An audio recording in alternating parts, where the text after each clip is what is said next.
Whatever you do, always give 100%, unless you're giving blood. Ladies, gentlemen, and variations thereupon, this is Modern Escapism.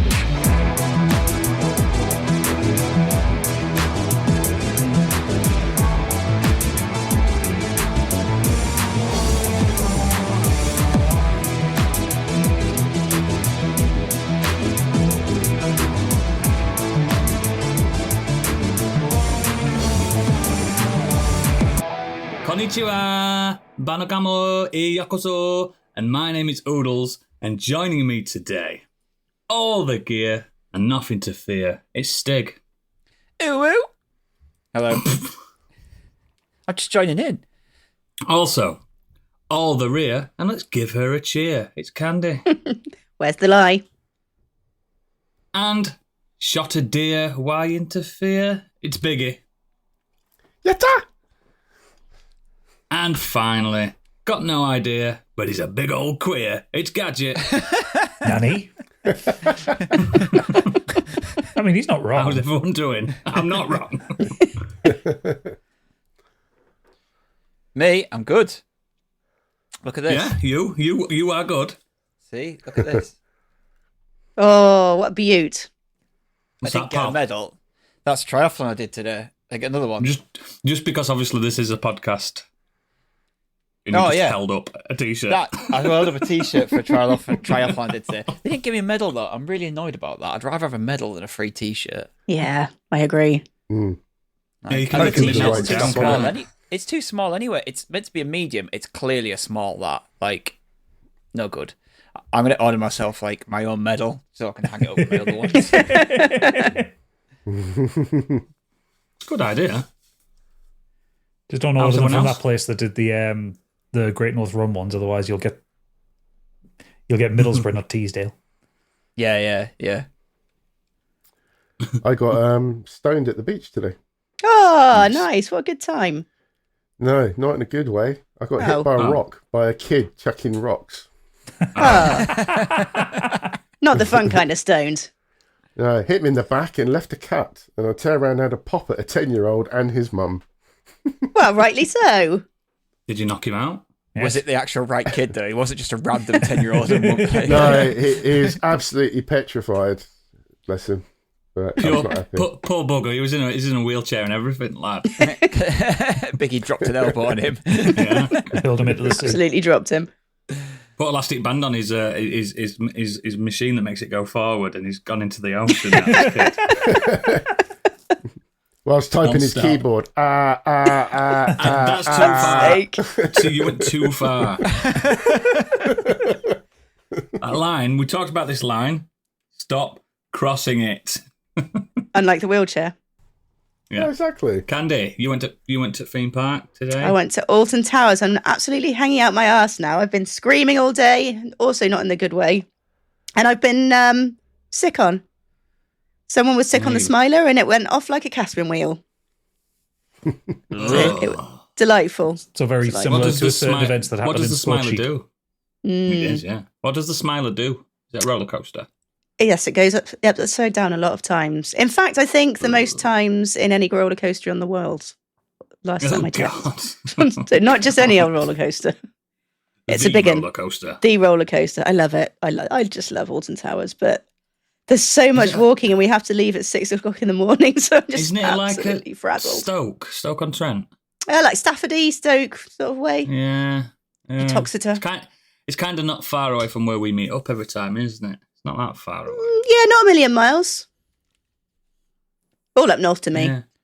It's all down south to me, mate. It's all down south to me. Gadget, you had an uneventful weekend. Yeah, sure. Just spent the entire day yesterday in hospital because my hernia decided to go fucking mental. His baby.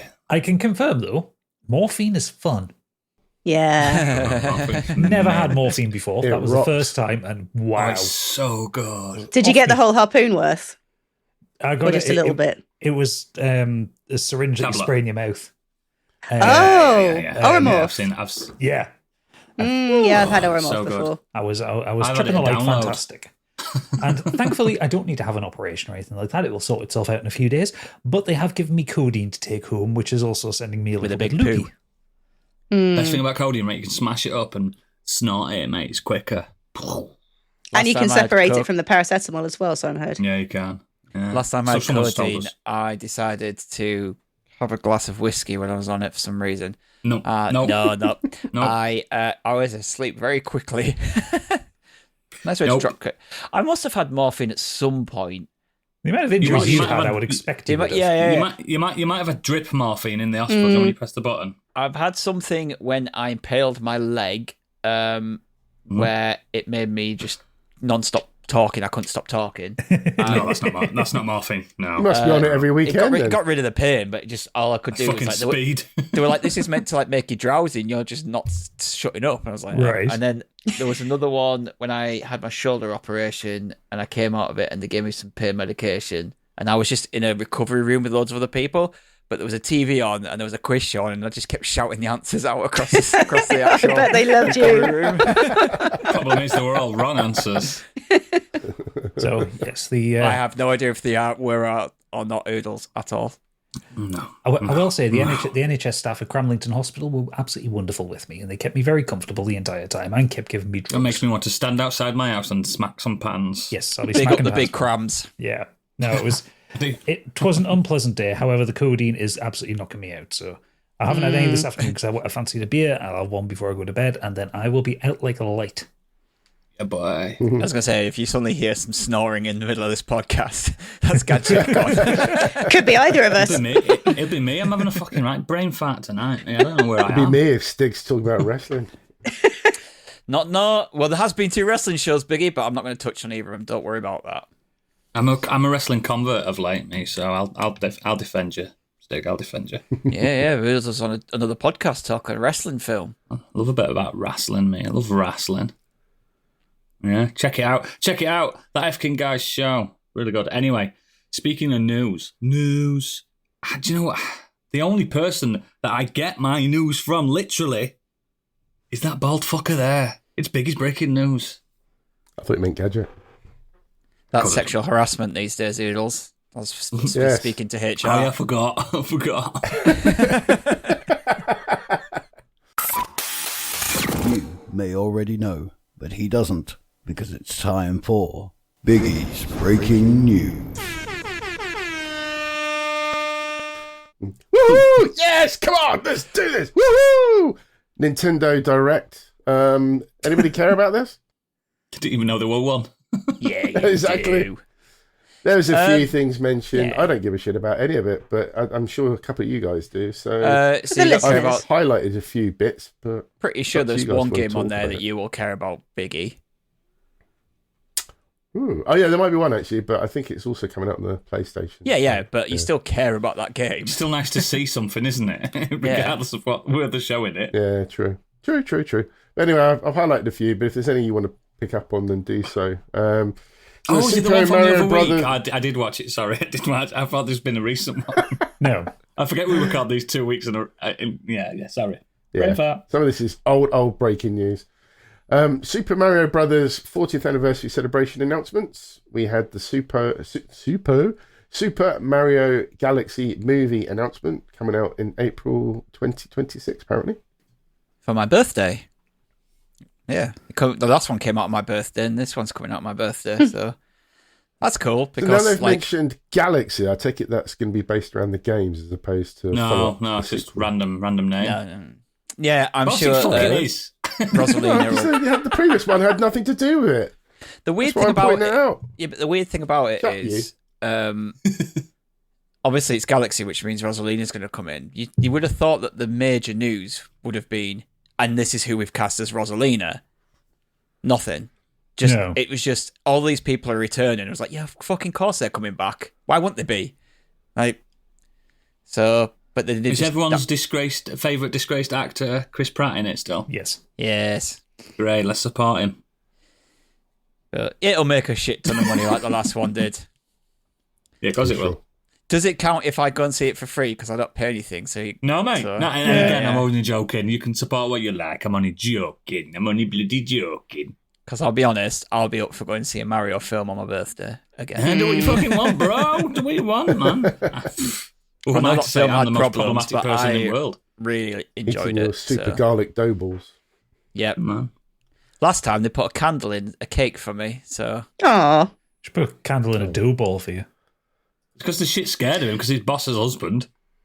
I wish. He thinks I they wish- like him. He's like, I they're wish like, he was the "Aye, boss. aye." Bringing that, Out the bringing back, that they're money. like, we're going to go and wish happy birthday to that wanker again.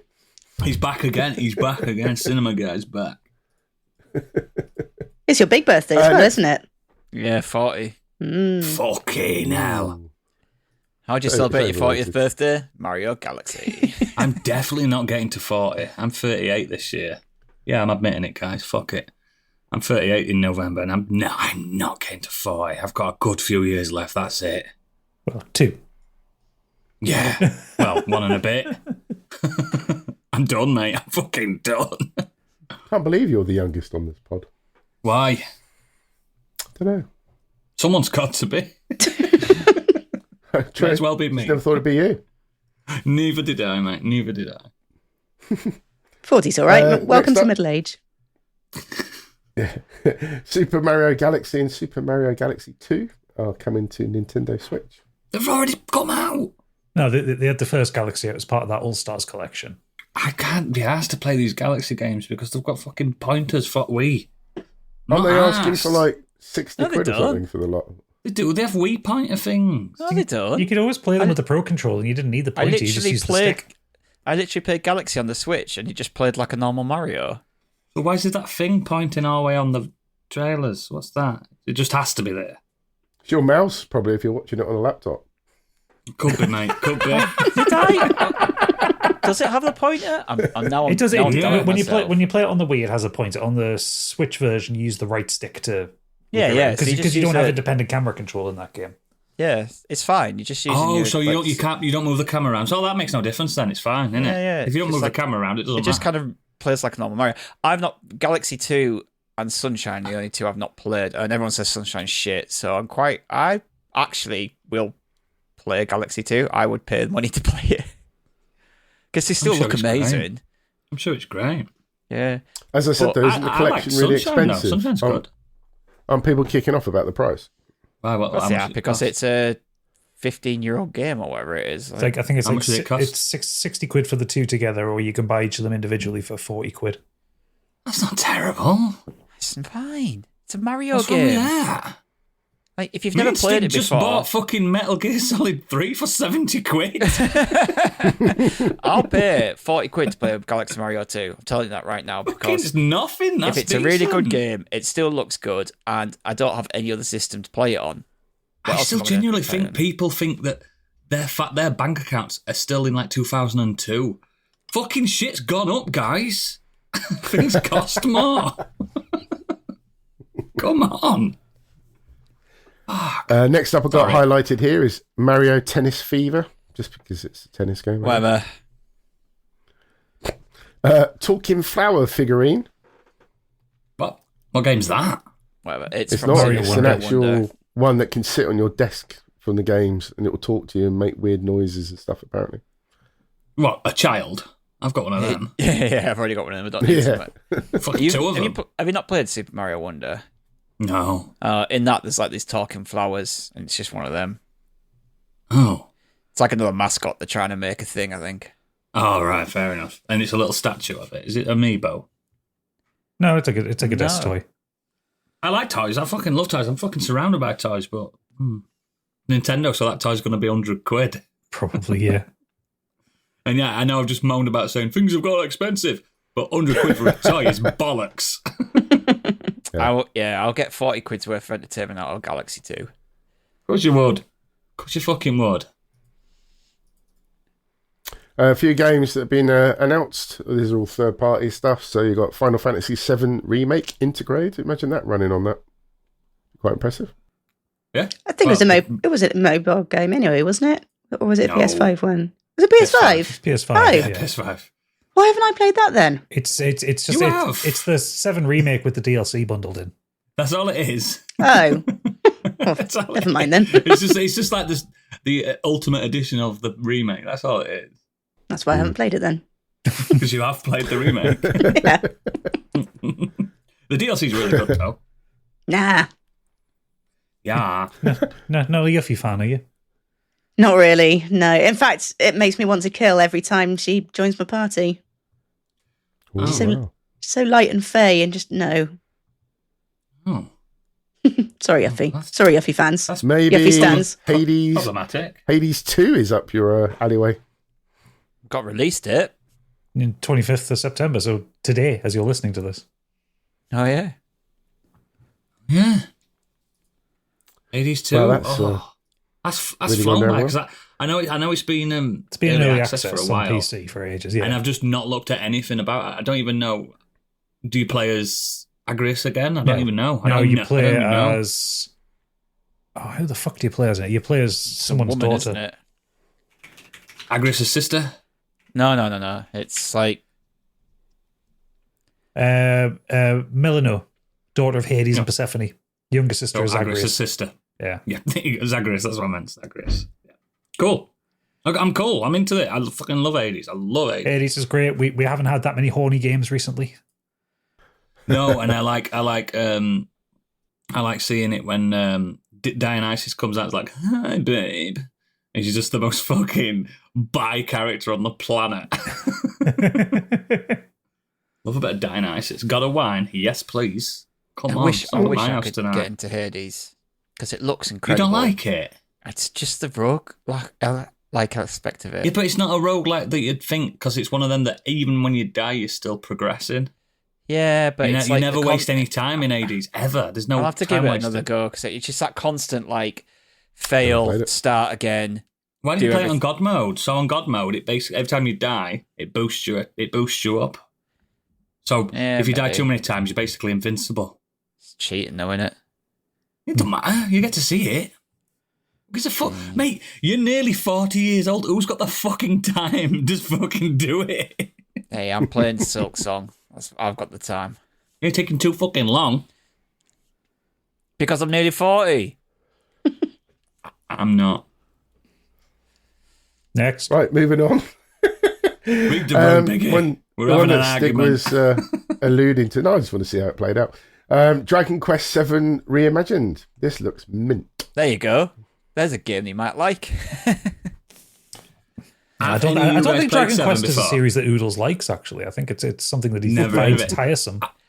Have you played 7 before, anybody? No. No. It was disgustingly overshadowed by Final Fantasy 7. 8 was my first one. It is probably one of the most interesting in the series, as with its time traveling. It's not Chrono Trigger Gadget, but it's time traveling mechanic, and it's rebuilding the map yourself. It's not as linear as any of the others have been. It's a very interesting game that feels more because obviously everyone knows Dragon Quest is based on Dungeons and Dragons. That's why it was created. Yeah. It's the most Dungeons and Dragons version of that game, of that series, completely, because it gives you a world and then do what you must, kind of thing. I think I read somewhere that stripped it down a bit, though, from what I recall. Well, that's a fucking I'm sure shame. so. They That's tried a to make shame. it. Ironically, I think they've tried to make it a bit more linear, like you mentioned. That it wasn't. No, so I we don't know need that. I loved how that much 7 that was. tampered with. But When we first started playing Dungeons and Dragons, something clicked in my head. I was like, this is like Dragon Quest 7. Do you know what I mean? What we were doing.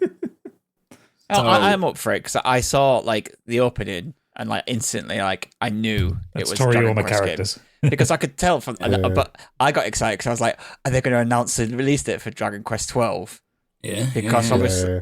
and then obviously it went into what it was and everything. I was like, oh, this looks really cool. But it was the music. Once that music kicked in, I was just like, Yeah. Music was I love great in the that trailer. music.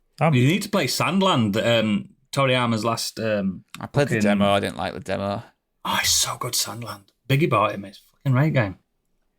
Great Yeah. game. But like, yeah, as soon as the music kicks in, that main theme, I was just like, oh yeah.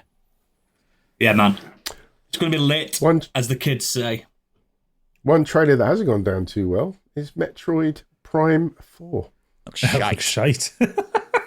I don't really like the Prime games. It doesn't interest me. I like 2D Metroid. I like Prime 1 and 2. I never played 3. It just looks empty. Like they've given Samus a motorbike and put her in, Why? and like the show of just like this empty desert. I'm like, I'd rather not have an open world Metroid if that's what it's going to look like. Yeah, because people are like, you get to like.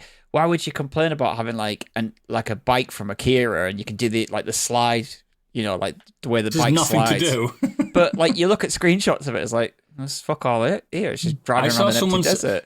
I saw someone saying like, "Oh yeah, it's just going to be like Mad Max game again," and I nearly fucking threw my phone out of the window. That game's incredible, but this doesn't. Like Mad Max does Desolate Wasteland brilliantly, doesn't it? It does.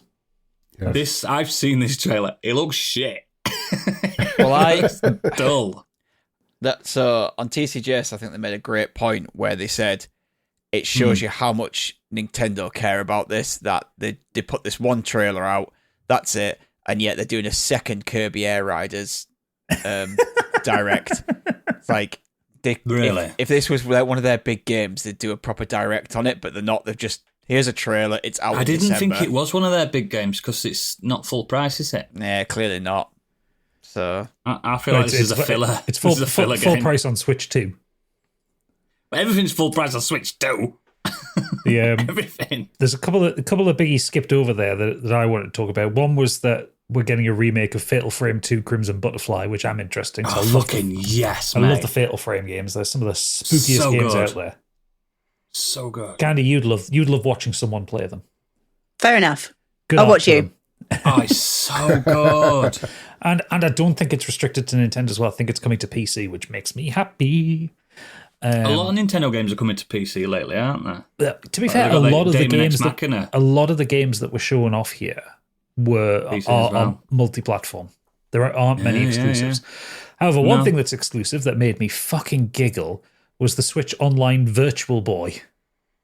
Because that's what all Nintendo fans want on their premium service, the fucking 13-game failure from 1993.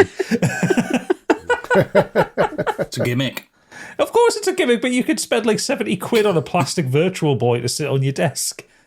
Was that the VR thing that you had to like lean into, and it was all like red? Yeah. Oh they give people cataracts. Oh my god! And so you can either pay like a stupid amount of money for the plastic thing that you put your Switch in, and you still have to like lean down like that to play it, or you can get like a. Do you remember the Amazon Google Cardboard thing? Oh, you can do that with it. Well, what was it? Labo VR. It's just that again. I fucking hate VR so much. But, I mean, maybe if you play Virtual Boy, you'll get into it. Maybe that's what you need. I've played a Virtual Boy, a real one. You need shit. You need WarioWare VR. It's shit, man. I played that Mario Tennis on Virtual Boy. It's fucking terrible. What your monochrome red and black? Yeah, it hurt. I came out of it and I felt like I've fucking gone blind. Shite. At least the Oculus, like, it doesn't do anything to your eyes. It doesn't hurt. Ask me again in a year. Yeah, for now. Long-term use, not so much, not so sure. I never got any pain from it. Also on the list is Resident Evil 7 and 8. Gold editions. Yeah. Don't play it on that platform. Why? And that will also be followed by Resident Evil Requiem. It looks shit on Switch 2. It looks so fucking shit on Switch 2. It's not designed for that platform. If you only have a Switch 2, it's not a bad... It's cool, I get that, but yeah. I was a bit weirded out that they gave us like a new trailer for the game, but running on the Switch engine. So like all I was distracted with was the fucking state of Grace's hair. Because it's like really bad. What they do with the Switch 2 parts, like they blur a lot of edges out, don't they? Yeah, there's no sharpness to it, and it's a bit. They use a really extreme anti-aliasing, so like everything looks like a bit hazy and vibrating. Like, don't get me wrong, it is absolutely fucking playable, but we're so used to just full high definition 4K fucking, you know what I mean, 1080p. We're so used to that. When you see something lesser, you just go, oh! If it's not stylized, just makes you a bit funny. They did 7 and 8 should be fine on it, though. They'll be 7 and 8 will be fine. They'll be absolutely 7 no definitely problem. Will. Yeah, there'll be no problems with that. The weird thing is releasing them all 3 on the same day. Like, why would you want to do that? Day. Yeah, but surely you'd want it. You'd want 7 and 8 out like a few weeks beforehand for people to catch up with. I'd say a month. Like that makes me feel that Capcom are not convinced it's going to sell very well on the Switch 2. Probably won't. If 9 is coming out in February I would have put 7 in December, 8 in January, 9 in... No, I'd a February. Shadow drop 7 that day. Yeah. And then brought 8 out a bit later, because 8's a longer game anyway. Then, yeah. But I mean, let's be fucking... I'm getting it on PS5 anyway, I don't give a fuck. Yeah, I'm not going to... I'll be playing it on PC, so it's like, yeah, there's not a fucking chance. Not to play. They did also announce the release date for Dragon Quest 1 and 2 HD 2D remake, which is fucking That'll be played on Switch. October That will 30th, so end of October. Yes. And That then will be played on I need to Switch. finish 3. they announced the Fire Emblem Fortune's Weave, a new Fire Emblem game for Switch 2. I'm Which so actually looked excited for banging. this. Roman Empire. Yeah. So They better all be excited for fucking this. each other, like the Roman Empire. Mate, it's fucking Fire Emblem. They're all fucking each other. Well, true. Yeah, but- problem is they're all kids. No, the 1,000-year-old dragons. Did you not play the last game? 1,000-year-old dragon, mate. In a child's body. That last one was shit. What was that? That's the Three problem. houses or some shit like that. No, Free Houses is all right. The last one was Engage. Oh, fuck yeah, that one. It was fucking atrocious. You basically played as a god, so everyone in that game worshipped you. It was some kind of like fucking power fantasy. Fucking, it makes me sick when, oh my god, it's you, you're the god. Oh my god, fuck off. I'd be the devil. That's what I'd be. Smite. So, moving on from that, Hollow Knight Silk Song is reportedly about a third of the way to the original's total sales. Not surprised. Already. It sold 3.2 million copies on Steam alone since its Should release. have put money on it, Paddy Power, for this. I knew it'd sell that much. Fucking knew it. Yeah, Good for I them. think the hype has obviously helped it, because even people who didn't play Hollow Knight or like streamers and stuff as well, like are all jumping on My it. particular so- favourite thing is that hype made people play it and then not played any of the others or that type of game at all. And they're going, what the fuck is this? yeah. This is not easy. I'm like, no, man. No, it's not. I mean, with all this money coming in, I wonder if Lamborghini Australia would do Team Cherry like a bundle deal on 3 cars. Because it's going to be Lambos and Coke for them from now on, isn't it? Oh, 100%. 100%. These guys are rich. Yep. I'm glad for them because they've created a beautiful game.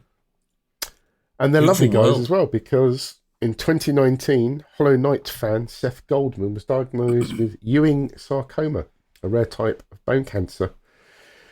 And due to the Marty Lyons Foundation, which is dedicated to granting children with terminal or life-threatening illnesses for their last wishes, helped Goldman to fulfill his own. He met the team, Cherry, and the studio behind the game, and they basically created a character with his input, and it's in the game. They created a boss. It's one of the Yeah. bosses. Even a boss, yes. Which He drew, boss? he drew it, and then they did Seth, I think. Is that the Yeah, name? Farloom, Shrine Guardian Seth is found You in know this that area. is? Yeah, I beat him. I've Yeah. killed him. Yeah. Well, look at you, Oodles. You've killed the Make-A-Wish kid's boss. Now I feel bad. It's the grubs all over again. Yeah. The thing is, I killed him, and I particularly remember that one because it took me about 3 goes, and when I killed him, I went, "Ha ha, you fucker!" Now I know why I feel bad. Yeah. You should. It's You're a terrible person. terrible. I've never felt so betrayed by a game as when I found all those grubs. Yeah. That still haunts me. That. Yeah. Don't tell anyone if they don't know because people will be playing it. But definitely find all the grubs, guys. And then- Definitely for a good cause. So then once you've had your reward, just go back and check in with Grubfather. See how he's doing. Yeah. And Grandfather. think about your actions. That's what he's called, Grubfather. I love that. Think about your actions. You bastards. There's actually in I won't spoil it. It's still on. There's a very similar thing that I'm happened. sure there is. Yeah, but that's really nice anyway. That they what they did for that kid. Yeah. Are you not doing next? I just thought. Sorry, listeners. I just thought like maybe this is the first episode. I'm just going to let him roll and let him produce his own segment without having to help him. And all he does is fucking stare at me. Because I'm like Pavlov's dog, because it's kind of like, if I don't hear it, I'm not going to do it. You know, I'm so trained into hearing next. Biggie, if your missus is like going down a list and she says next, do you just launch into a news story? You should see him in the shop. Next, he's fucked. He's running around. Breaking news. Spewing facts. Have you heard about the Nintendo Direct? Well, I've got all. So this is Tesco's. So, Borderlands 4 performance gets worse the longer you play on console. Yay! Yes. Players have reported their frames per second count fluctuating and gameplay stuttering on consoles, even on a PS5 Pro.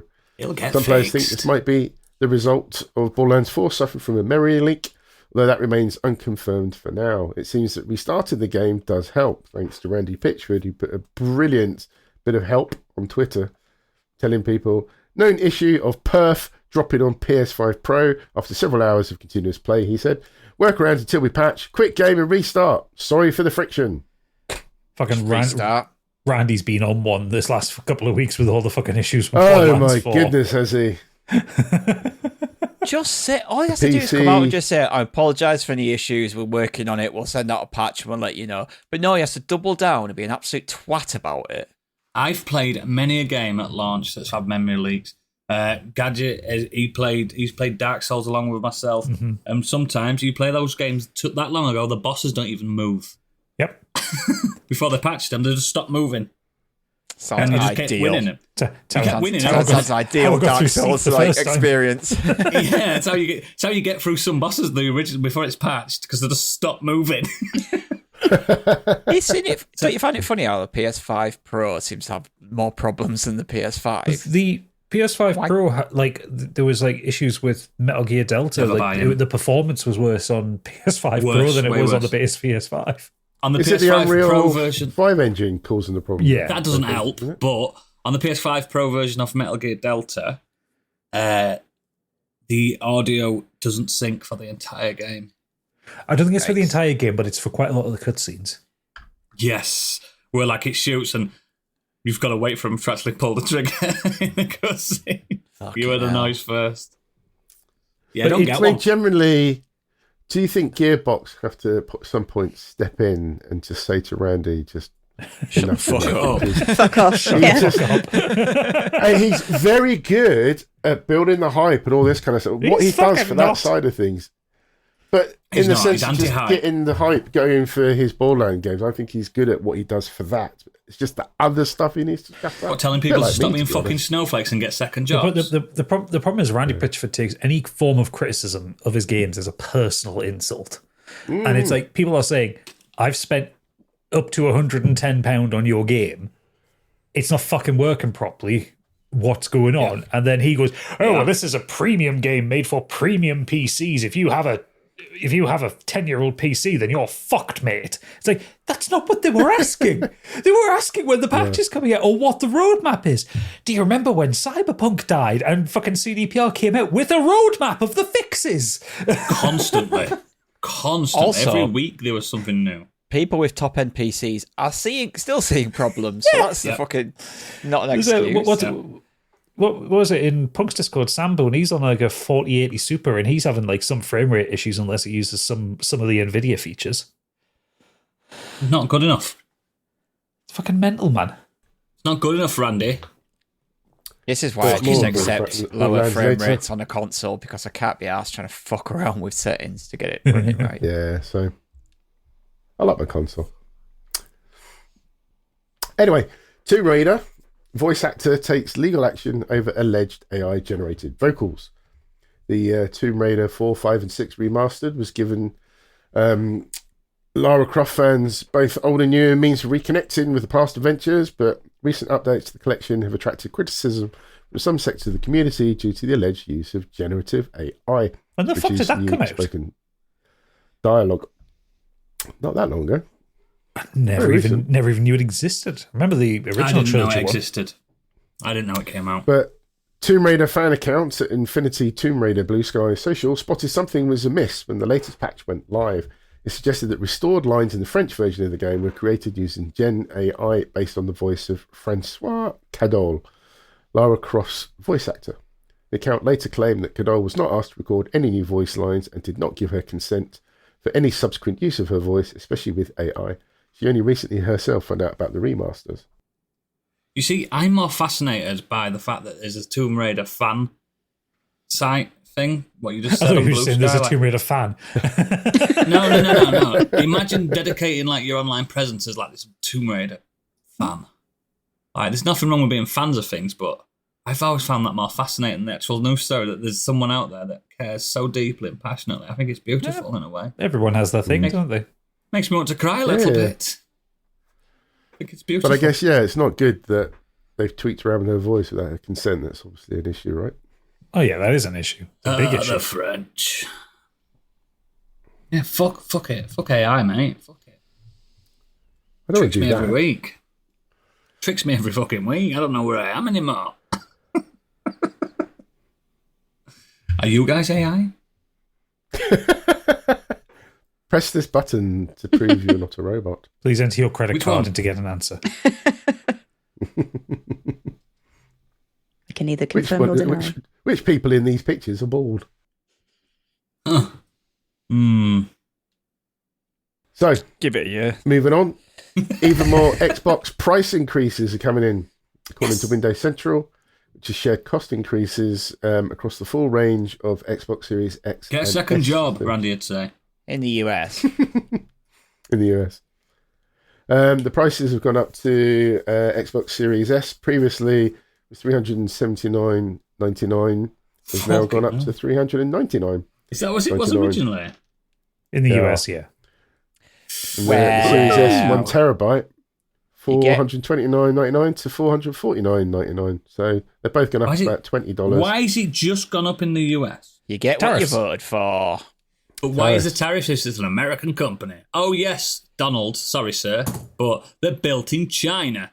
Are they actually built in idiots. China, or are they just using China Course they parts are. and built in the? No, they're- they're made in China, yeah. Yeah, They but are these made. parts That's why he's trying to from get it other brought over to the places, US, right? Yeah, Oh yeah, it's import I tariffs. can imagine. I can imagine these these Americans thinking, do you know what? Yeah, I will do this unpaid engineering job, this really low paid engineering job. I'd love to do that. Fuck off! It's not going to work. It Sorry, doesn't politics. make any sense. We're not getting political, but it doesn't make any sense because it doesn't matter if you manufacture the Xbox in the US. Yeah. The chips and other things and the still materials come that you from those need to. places. I mean, even if you're going to make the chips in America, the materials you need come from other places. Components come from all around Do you the know what? world. So I think genuinely, Donald Trump thinks So Silicon Valley stupid. is actually a silicon farm. I think he can get the materials from Cupertino or wherever. honestly, down the silicon mines. Well, he thinks Down the asylum Silicon Valley. seekers are asylum patients. Yeah, he God. thinks they're from asylums. next. We need to get that man on the show. We need to get that man on the show. Just incidentally, the price Make on me the, look like an angel. the price on the Series X in the US goes up from $599 to $649, which when you convert Spat my beer out. which when you convert it to pounds makes it finally £3 more expensive in pounds in America than it is in the UK. Because in the UK it's £480 and $649 is about $483. So expensive, though. It wouldn't. We're over halfway into its console cycle. But it now That is means that the Series ridiculous. X is $100 more expensive than a base PS5. That is unfucking real. I mean, I suppose people will argue, at that point, just get a PC instead. But the PC prices are going to go up too, aren't they? Yeah, you're not going to get Already have Series them. X power from a PC, are you? At that price. No. You could probably do something kind of comparative for $700. Yeah, but we're like pre-owned parts and stuff. Yeah, The problem with this new is parts. the console price in Europe and Asia might stay down now, but when the next load, so when they say the PS7 comes out, the rest of gonna the be world expensive. will be priced as per America. Yeah. So we'll get screwed over as well. I don't think America will be there next time. Also, that $650, that's pre-sales tax, so theirs gets a lot more expensive after that, depending on which state you're Oh in. my God. Of course, It might yeah. actually be worth driving to another state and picking it up. Fucking what a ridiculous country. Anyway, next. Next. Moving on. Film and TV. So we had the Emmys. The awards come out. Not the fucking biggies, though, is it? No, nothing's bigger than the biggies. With the winners, the studio dominated with 13 wins. Adolescence and The Pit also won top honours. It's obviously a massive list, but I haven't really decided to go through that. I just thought we'd kind of maybe speak about any of the stuff. I think it was great editorial of you there, mate. Very great. I like great that. that. I like that Studio Adolescence is won incredible. so much, and Yes. and also the fact that it was the young lad in it is like now the youngest to win an Emmy. Oh, bless him. But then also that He's awesome. also that Stephen Graham won his first Emmy as well. Yep. Very, Totally very much deserved. Again, one of the greatest character actors we've got alive today. Very humble too. Oh, he's a good kid. He's a good kid. He's older than me.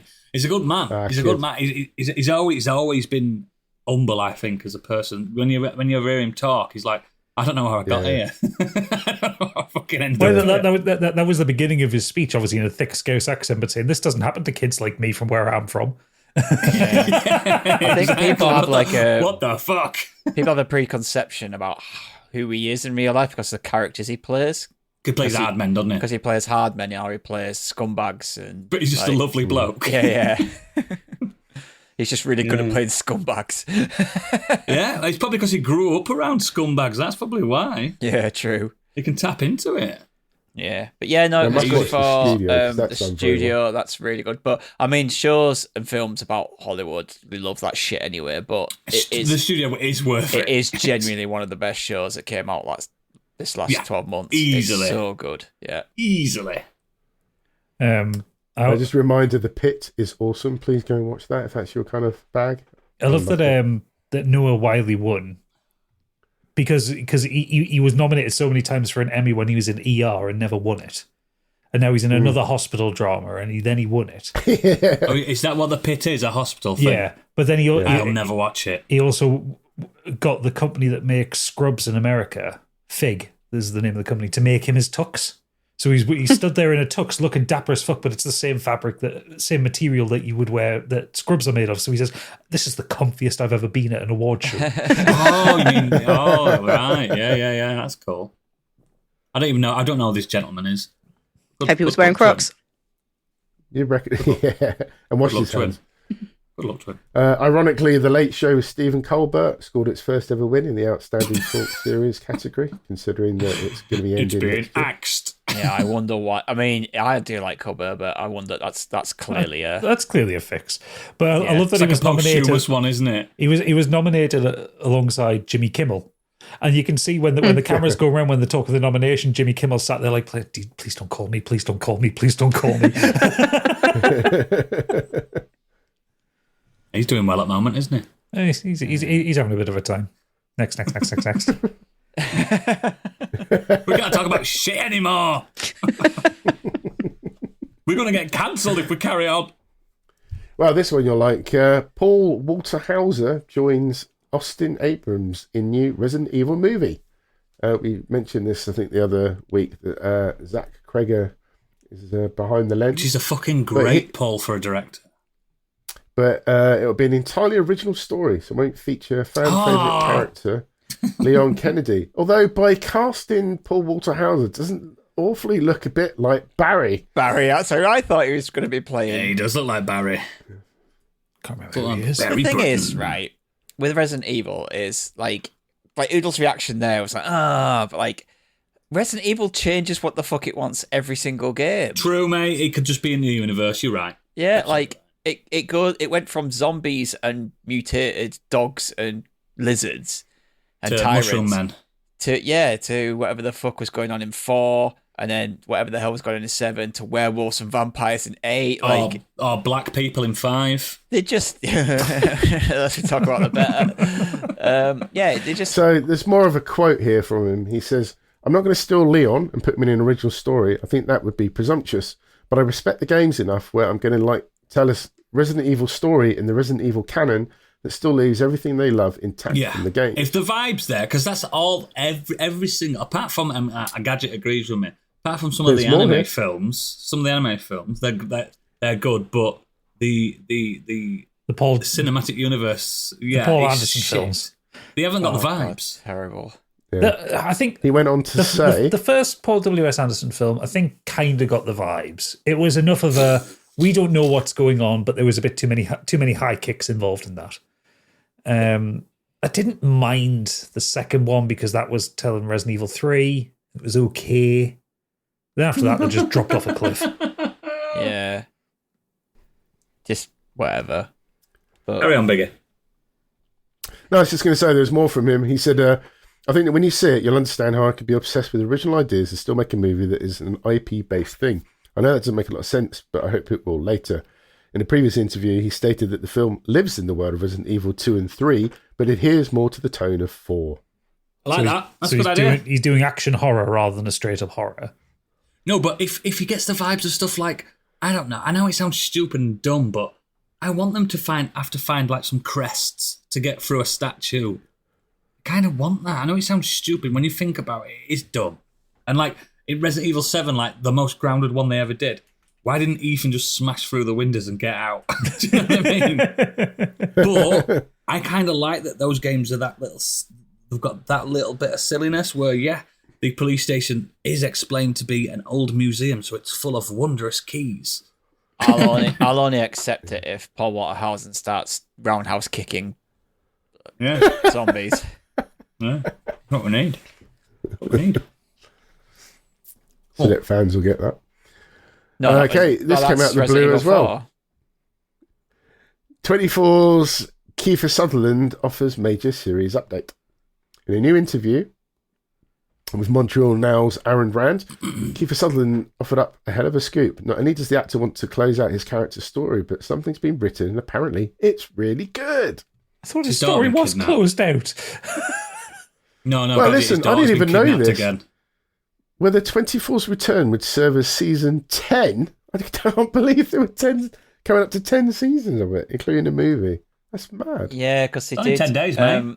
They did 8 seasons, and then they did that one that was It was like 12 It was- episodes, it was wasn't a- it? it It was was like a- half length. yeah, but there was a special called in 12. between, Redemption or something. Like number 9. 24 was, Redemption, you're right. yeah, it was like a special, which was like a 2-part. Bridge or the something like gaps that. between seasons 6 Yeah, and 7. and then 10 was only like each episode was like 2 hours of the day, so it was only 12 like episodes long. Still never seen him have a shit. Nope. I wonder if people want to watch 24 episodes of something these days. Nope. I don't. No. I No. only ever I watch fucking 24 don't. I want to The episodes. pit does work. I only That ever does watch work, 24 but episodes it's- of something when I'm watching like an old series. I want to watch Yeah. 6 episodes and be done with it. 6 to 8 is perfect. Yeah. Yeah, it absolutely. worked back in the day, but I don't know if it's got its appeal It worked now. back in the day because we weren't swamped with other things to watch and do. Yeah. There's nothing else to do on a Saturday night. You put 24 on. Let's go. We'll talk about it at school love 24. tomorrow.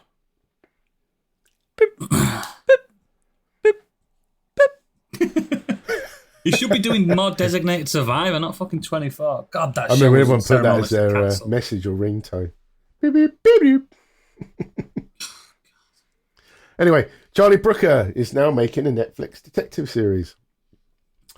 Brooker is behind an untitled 4-part detective series starring House of the Dragon lead Paddy Considine, or Dine, Oh, that's Game of good. Thrones star Lena Headey, and Georgina Campbell.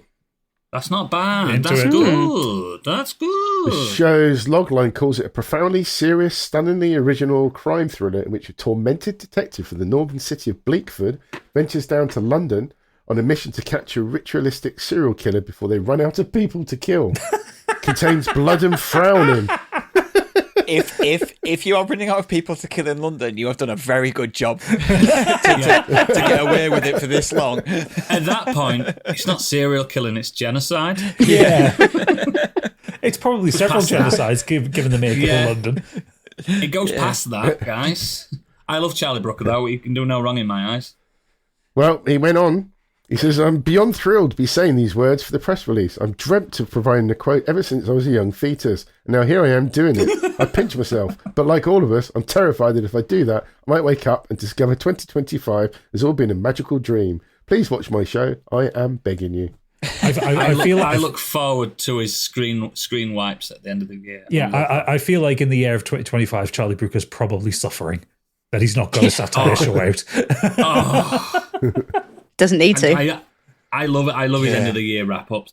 He didn't do one last year, did he? He didn't. No, because he couldn't think of anything. He didn't want to do anything. He put a post out on one of the socials saying, "I've got nothing." I've got nothing. Fucked. Oh dear. Okay. Go on. Well, sadly, going from that tone to a sad one, Hollywood remembers Robert Redford, who died this week at the age of 89. I completely missed that. I didn't know. Fucking hell. What a way to break it. Yeah. It was amazing.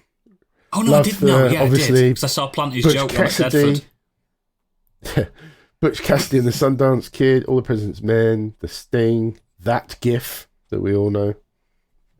Yeah, that GIF, the big GIF. A lot of people didn't realise it was him. How can you not tell it's him? Most people don't recognise him with a beard. People think, especially it's a slow zoom as well. He's just but people say he looks like right. He does. I'm sorry, but he looks like Zach Galifianakis in that. He does. GIF. People go, It "Oh, looks it's clearly like Robert Redford." I was like, to me. "Yeah, he does look Robert Redford because it is." But he does look like Zach Galifianakis. It's just the angle, the shape of the face, the beard. So he's a bit my chubbier, favourite isn't he? meme. Yeah, but Sneakers was a good. Sneakers is a good one as well. I really liked He's that. an Iron Man. I really one liked of the Avengers, isn't he? Out of Africa. Captain I thought that was a America. great film. What else is Robert Redford in? Loads of shit. I love Robert Redford. It's great. Loads of stuff. And I also- think the last time we saw him was in Endgame. I think Endgame? Yeah, it might have been that. Yeah, he's a little Yeah, he was the cameo in president. Endgame. Was he the president or something? Something along those. No, Shield. that's Shield. not. Leader of Shield, wasn't he? Was he in Endgame? Yes, when they went one back of and them. Loki escaped. Yeah. Come on, mate. Do we have to do another re-wrap of it all and do it for the patrons? Rewatch. He's also known for not only acting but directing, and he's also known for founding the Sundance Institute, known for the Sundance Film Festival. He is. Yeah. Yeah, where he he is, gets yeah. independent films and filmmakers. Which has done a lot for the industry. Absolutely. Love Redford. Love Redford.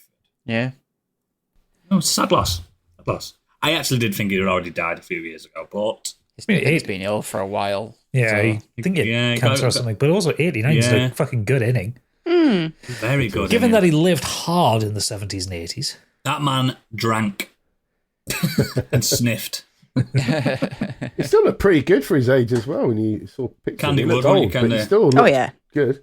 Yeah, a bit of Redford. Yeah. Sit on me, Edford. Bit of Robert. Canal noodles. So, He'd like that. He'd like finally that over joke. to the Weird World Web.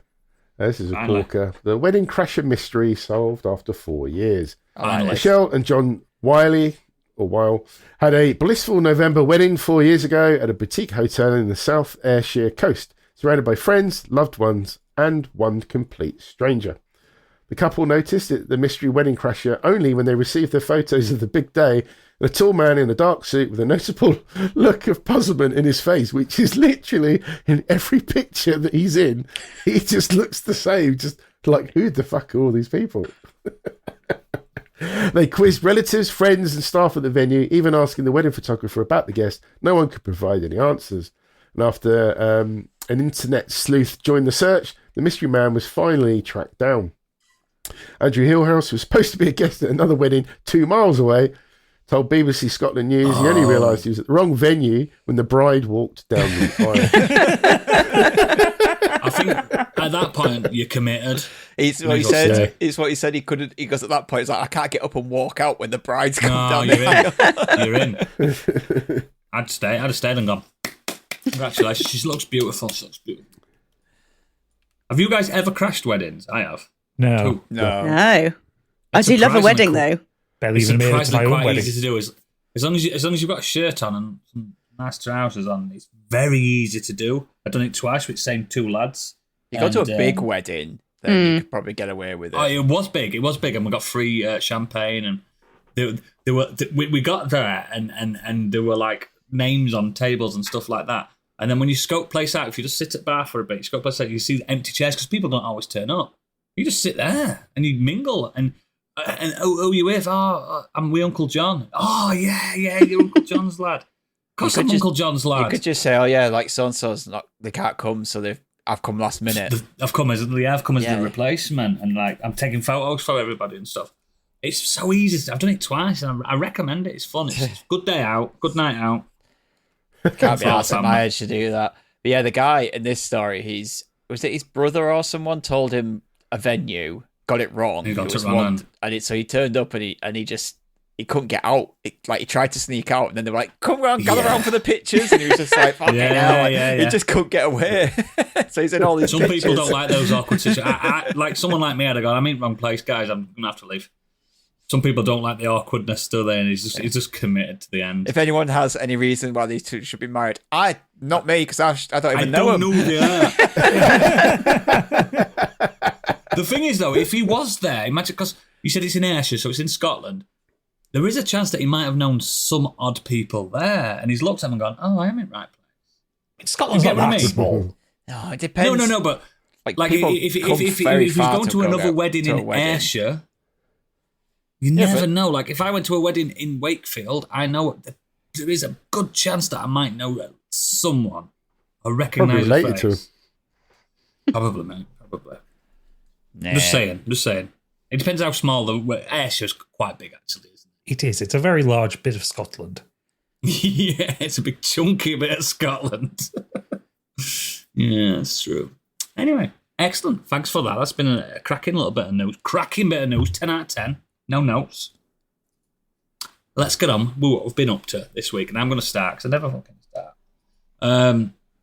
Just an update. Cyberpunk update. I've been playing Cyberpunk on Switch too, and you know what? It's fucking brilliant. How they've done it again. Is it running well on Switch too? It's brilliant. It's obviously lesser on docked when you've got it on your big 4K monitor. Yeah, of course. Ridiculous looking. At that point I may as well just turn it on the PlayStation, but I don't own it on PlayStation anymore, so I picked it up. Such a good game to just have in your pocket. Yeah.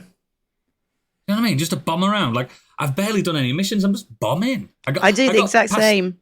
I got past the Konpeki Plaza bit, so it's open now. You know what I mean? I've got everything. And I always leave it when you're supposed to get... you're supposed to go and meet Wakako. Takamura. Do you know when you're supposed to meet it? Yeah. Sorry, Wakako, when you go to see the fixer.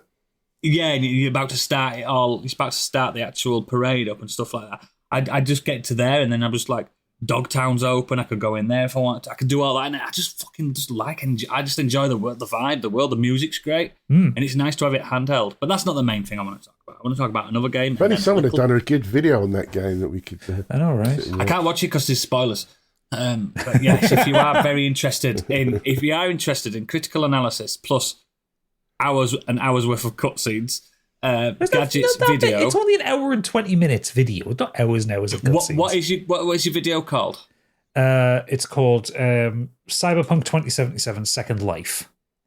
I've watched half of it up until he started getting to the story. Really good. Gadget really does talk about how like it's astonishing that this game is what we've got now than what we started with. Yeah, I managed to find a few clips of like the original PS4 release. Yeah, it's astonishing. I remember it being rough. I don't remember it being that rough. Like, whoa. It's rough. Yeah. That roads didn't matter in the old game. It didn't matter. They went underneath them. It was when I found that video of the guy looking up at the road sign, and it just had example texture here. Because the textures weren't loading properly. Stunning. But yeah, if you've got a Switch 2 and you're thinking, what game could I just have? It's one of those games I can have forever now. It's good. It's a good game to have. Is it on the cartridge or is it one of those game? All on the cartridge. He did a 6 megabyte patch when I put the cartridge in. That's it. It's a weirdly small game. Like on the download, I think it's about 45 gig on PC. Yeah, it's all on the cartridge. There's no. I could have booted it up without any internet connection. That little patch they put in was just to change the UI size. That's it. Can he? And I didn't particularly need to change it, but yeah, it's great. But I've talked about another game, and I've got a game in a little bit of a show because I've not got anywhere near far enough in these to give full reviews, but I have been doing them. So I've been playing Hell Is Us by Nacon. Hell Is Us is a strange third-person single-player action game. Best way to describe it is if Control and I'd say God of War 2016 had a baby. Is it 2016 or 2018 it came out? 2018. Yeah, God of War 2018 had a baby, and they put you in the big gimmick of this game is it's a third-person action adventure. And I need to stress this because I have to say it about everything. It's not a Souls game. It's not a Souls-like. Enemies do not respawn. There is not bonfires. It's not difficult. But the game, everything gets called a Souls-like now. I know, just because it's got a fucking sword. You know? Roll. It's nothing like that. There's no massive boss arenas and bosses. It's not like that. The game is a mystery set in a fake European demilitarized walled country. Like, no one's allowed in, no one's allowed out. You're the guy that's going in to look for your parents that you evacuated when you were a child. You're going in to look for your parents, see who's still alive. Because there's people still alive in this place. But it's a Twin Peaksy, Chernobyl-like place. Right.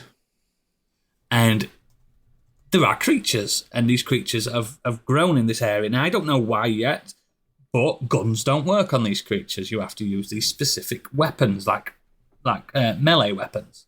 But the game's biggest gimmick is the fact that you have to pay attention to it. The game does not have a map. The game does not have markers. The game does not have any type of you need to go here next.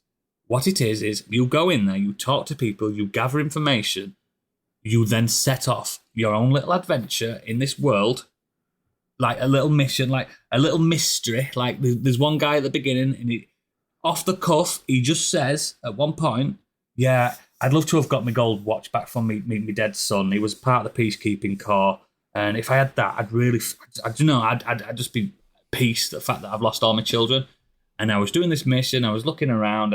Again, I keep saying missions. They're not missions because they don't say missions. I was looking around, and I was in this temple, was killing some baddies, and one of the baddies dropped a gold watch, and I thought, no, this can't be. This was hours later. This can't be. I went back to this guy from the beginning, and he went, you've got my fucking watch. And then this big thing came up saying, you've done a good deed. And it opened up loads more lore points, and he gave me more. He says, there's a temple in the north. If you fancy going there might be something of use. He doesn't then point it on a map. There's a temple in the north. You've just got to know says go north. It's in the north. And that's what I like. It's very realistic in the point. It's not a survival game. You don't have to.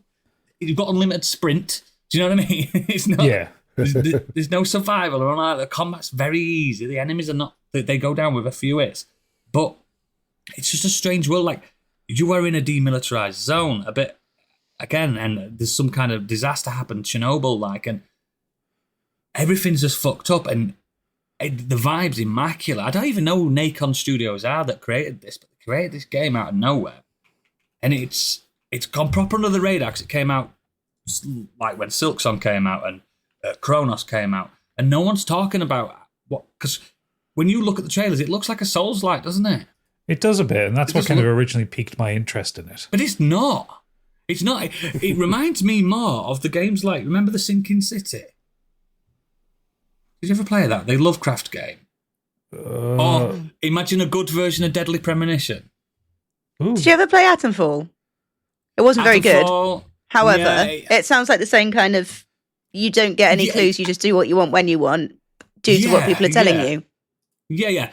And it's one of those games where I've got a notepad and I'm making notes because I was going to say play it with a notepad. Yeah. Yeah, he's saying stuff and then I was hyperfixating on this one guy that was in his bunker, and then I thought to myself, I've just spent 3 hours just fixating on this guy and trying to help him.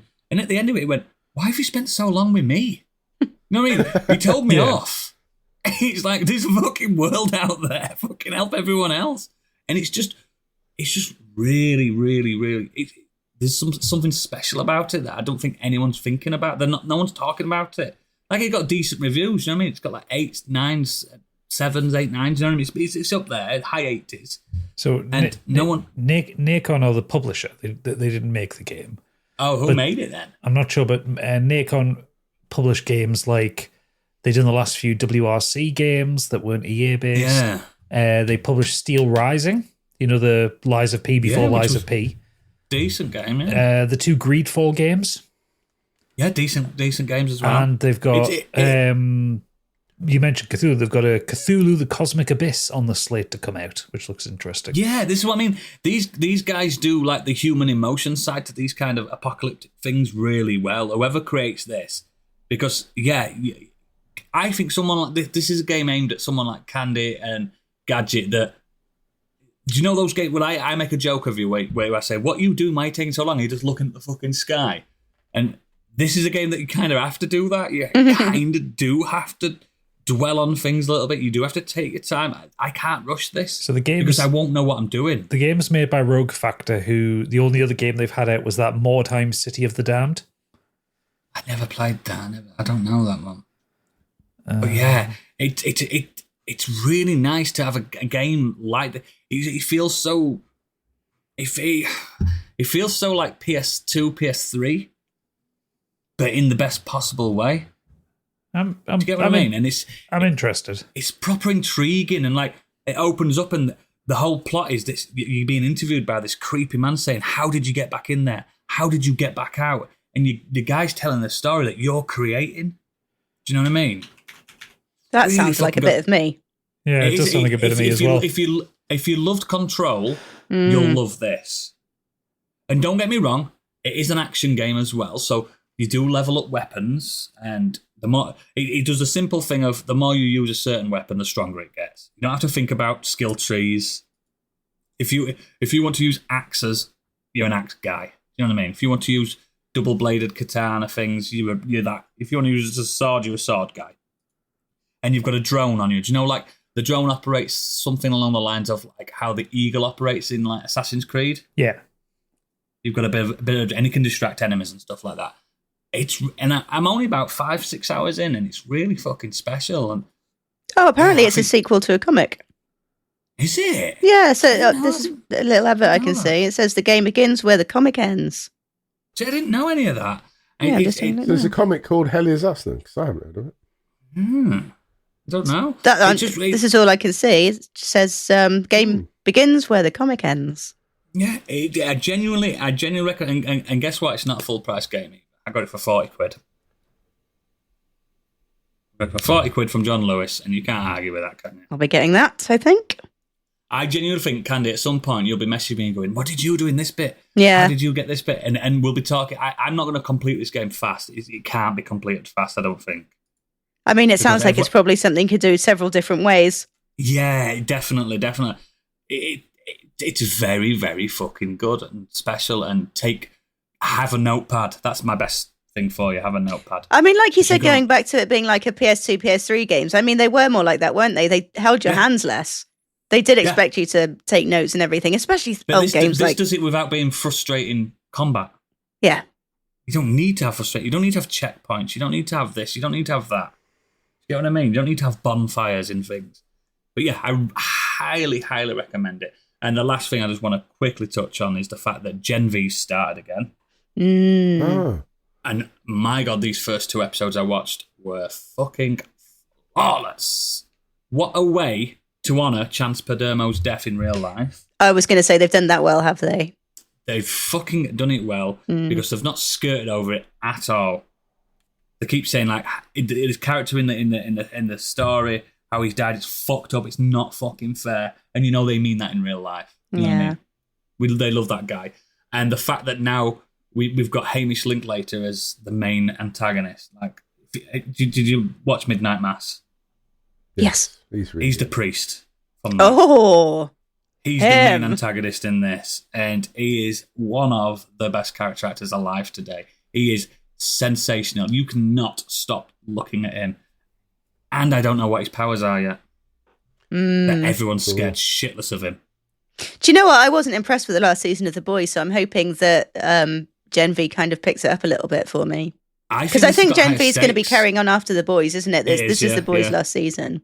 I think this has got a lot higher stakes than The Boys now, because The Boys is now what we're going to do to get rid of Captain Nazi. Do you know what I mean? Like, how we're going to get rid of Homelander. And in this, in Gen V, it's all about how are these kids going to survive? How are they going to actually make it to adulthood? And it's yeah, having Hamish Linklater in it is just the master stroke that it needed. Because again, if you watch Midnight Mass, you watched it because of him. He is. Yes, I did. He's got one of them fucking, like, I would convert to Catholicism if he was a priest in real life. Do you know what I mean? He did come across very priestly, didn't he? Like very sort of understanding and very like willing to sit down and have a conversation. In this, he's the new dean of Godolphin High. So it becomes very Buffy the Vampire Slayer. But yeah, it's fucking really good. But yeah, that's all I've been doing. So what has Stig been doing? Two things. The first one, I don't know why I watched this. I generally don't know why I watched it. Procrastination, maybe. That's the name of the game. I got sucked in by an advert on like YouTube for a thing called "Miss You After Goodbye." It was an advert for a really shit like drama, but it's like told in like small chunks. Like you can buy this like app and watch these really crappy dramas in these small chunks. But the advert went on for ages, and I just sat and watched it, and then I watched the whole thing on YouTube. It's 90 minutes long. It's a full film.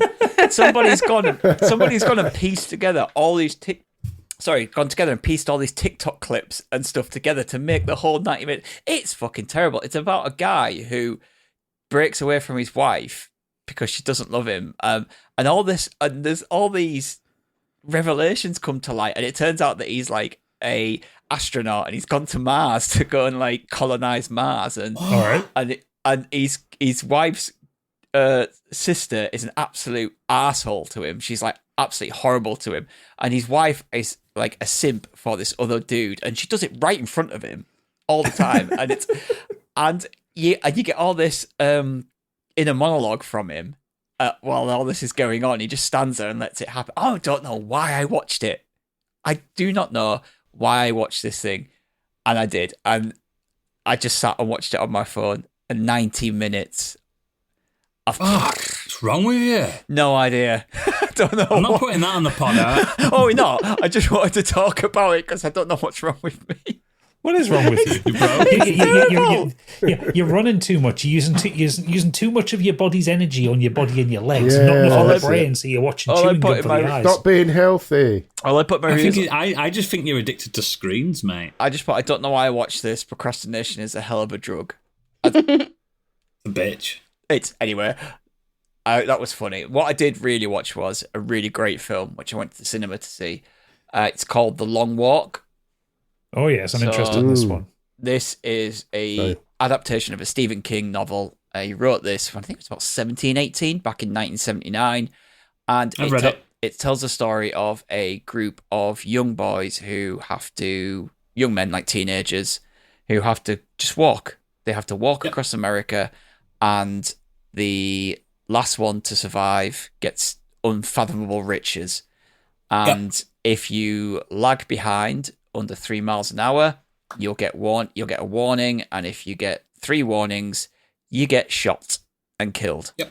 And all these men know this, so there's no shock of it. There's no they don't think that it's going to happen. They don't think something's going to happen. They don't think that it's just going to be, you get a red card and you're out and you go. Like, they know only. It's not like them game shows where you've got to keep your hand on the car. Yeah.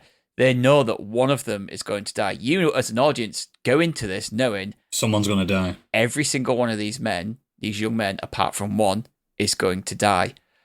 And I don't know how they made a film about walking and talking for nearly 2 hours so utterly compelling. Well, the book's incredible. But that's a book where you can rely on inner monologues and you can rely on characters breaking away and doing all this. This isn't. This is just a bunch of young actors young men walking and talking, but it's so good. It stars Cooper Hoffman and David Johnson and a bunch of other. Charlie Plummer's in it. Ben Wang, who played, he was in the recent Karate Kid Legends, is the main character in that. And they're all overseen by Mark Hamill's the General. Oh, the Major, sorry. He is, like the overseer of this game. Absolute piece of shit. And I just thought it was so good. It's remarkably harrowing. It's bleak. It's sad. You'll leave it feeling depressed because you know. I'm wondering, and don't spoil it for me just in case. I'm wondering if the ending's the same as the book then. I have read up, and I know that there's some differences in this, but Okay. I've read up on what the differences are, and I don't think it really makes. Yeah, is it like modernised differences? Doesn't change anything. You That's won't good. be disappointed. But what's fascinating to me is I thought this was a fairly recent Stephen King novel because No. of the parallels I can see in this with today. So That's Stephen King in a nutshell, mate. but like it's this. This is what nearly 50 years old, something like Yeah. that, and it's like a critique on author. I can't think they'll get the word out now. Authoritarian. Yes, that one. It's just sticking in my mouth. Autocrat. Big meanies. The big meanies. Blind patriotism. How society's Patriotism, yeah. failed young men. How society's failed people. The film portrays these men in a world where it's all about pulling yourselves up by your bootstraps, and your worth is only something if you're walking towards some arbitrary goal, and at the end of it you become rich. And it's like this is how Stephen King felt at 17. Well, the book did have a lot of parallels to the fact that America lost Vietnam War. Yeah, And I can see that. It's 'cause- how like you just send someone out to do what you want them to do. they talk about the war in this world, like there has been a civil war, and America has been, it's in worse financial crisis than it's ever been in. It's ever been in. It's just a desolate country now, and this is what people have to do. They can't hold down proper jobs. They can't. It's how you make ends meet. You can't make money by doing something good these days. You have to literally sacrifice your soul and your life to try and make money to. And some of us call it podcasting. yeah, if you win this, you get all this money, and you also get one wish, which within their reason what they can do. Yeah, So not a genie wish. So one of the guy's wishes is he wants to go to the moon. That's the kind of thing that they'll make happen for you because that's what they can do. But yeah, I just thought it was remarkable that he wrote this when he was 17, and that's how he was feeling then about the world and how the world's treating young men. I thought all the lead walkers that it focused on were great. Their bond actually, it feels really genuine. Which makes you really invested in them and care for them, which makes it awful when they start getting shot. So Cooper Hoffman, he's really good. He's got a real Devon Sauer energy about him, but like better. It's just like they're very comparable when he was younger. But David Johnson is amazing in this, and everything I've seen him in so far, he has been the standout. In Rye Lane, in Alien, Romulus, and now this, he is one to watch. When the older he gets, he's going to be the lead in many things, and he's going to be great. Yeah, like I said, I read up on the changes. I don't think it suffers much from them, but the film in general, I'm looking forward to it. Really, really good. It's in my top 10 of the year, but go into it knowing it's bleak. And you won't feel dude, good. when I read this, it was part of an anthology book that he had with Shawshank Redemption in there, The Green Mile, and this. Yeah. But so imagine that bleak read. At least Shawshank, I mean, the film has a happy ending. Not quite in the book. Yeah. It is brutal, but it's really fucking good. And he never got through that tunnel. I wonder why it didn't become a classic then for Stephen King, because it was a short story rather than one of his novels. Right, okay.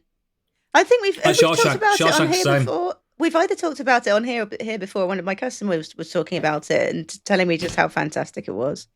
Oh, yeah. I don't think we've talked on here, but we might have talked about it in the news when it got mentioned that it was being filmed. I talked about the trailer because I thought it looked awesome. But Look, this is the fourth... We've said it before. Me and Gadget have both said it. King, pre and post Coke, decent. Yeah. Coke, weird. He's got 4 adaptations out this year. The Monkey. Yeah, man. Because he's a fucking legend. Life of Chuck, The Long Walk, and then The Running Man still to come. His Life of Chuck is non-horror really good as well. stuff is brilliant. Yeah, I think I was talking about this with my brother, and because he was asking me about the film, and he was like, "I just associate it with horror stuff." I said, "No, I think he's done more equal parts non-horror than he has horror. I think it's because in the 80s and 90s, all his horror stuff was adapted Remember, for the screen, so a lot of people just Stand By associate Me it with horror. It wasn't called Stand By Me, was it? It's called The Body when he did the book. Yeah, he did that as well. That was first big non-horror hit. We had to look at how many things has been adapted to the screen for. It's got to be most. Both cinematic and like TV. It's just incredible. It's got to be the most. Plus, like, what's the film? loads have been remade. Jewel, written by him as well. Jewel. Yeah. Loads. Yeah. That man's a legend. Really worth seeing though. Like this film, definitely. I'm gonna. Awesome. So we jump over to Candy. I've been listening to some music this week. No, you haven't. Yes, I have. And it's by one of my favourite EDM, the kids call it these days. To me, it's like dance music, electronic dance music. One of my favourite DJs, producers, and they're called Rez. So Rez has her 5th studio album out, and it is phenomenal. So let me tell you a little bit about Rez herself. She is a Ukrainian/Canadian DJ and producer. She's from Niagara Falls. She first gained attention about sort of 10 years ago through various EPs, and it's quite hard to describe her style, although I will try. If you're familiar with dubstep, that's probably the most kind of encompassing way I can kind of describe it.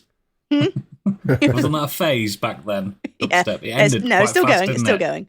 So it's never gone away. It's more kind of it's dark, it's hypnotic, it's very, very bass heavy, but it also you know how at the beginning of like a horror movie soundtrack they'll really kind of build up the tension before kind of getting into the song. That is the best way that I can describe her music.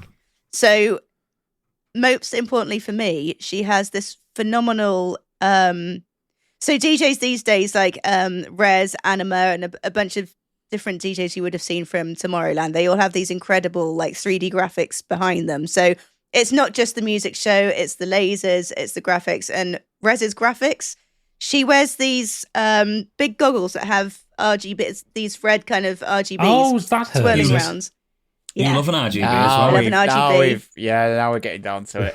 Yeah, and everything is red and black and white, and it's all really uniform, but this really like hypnotic background. So her new album is called As the Pendulum Swings, and as I said, it's absolutely phenomenal. And it swings, baby.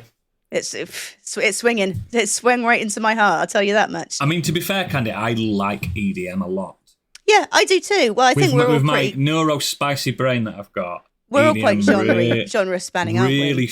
It really fucking helps sometimes to get up and just get some fucking thumps in your ears. Well, there is something hypnotic about the tempo, isn't there as well? Yeah. And with dubstep, and I don't mean just Skrillex, which is what everyone's. I know what you say. Of. I know what you mean. A lot of dubstep is very, very good. Dubstep grew out of jungle music, didn't it? Yeah, sort of. I mean, I'm no expert on dance music. I'm really not, but I know what I like, and that's it. Without Prodigy, we wouldn't have had dubstep. No, exactly. It's that simple. So this new album, As the Pendulum Swings, it kind of marks a point of maturity. She said herself, it characterizes a more mature version of her project, reflecting where her life is at 30. She's so old. Oh, I know, the old hag. So it's more of a genre-spanning album. This one, she's sampled some of her old tracks and brought them to life a bit more, and just kind of adapted them to make it a album. I would almost describe it as a kind of, it's a journey. This album, it has a very distinct beginning, middle, and end. Some highlights for me: the album as a whole is brilliant. Some highlights for me. Is it a concept album, or is it more just?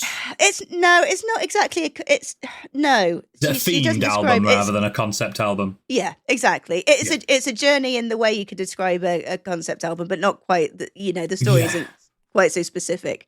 It's not like it's not Coed and Cambria where they're talking about a space war. Yeah, no, and it's not Tyler the Creator kind of. No, kind of thing. It's none of that. No, that's fair.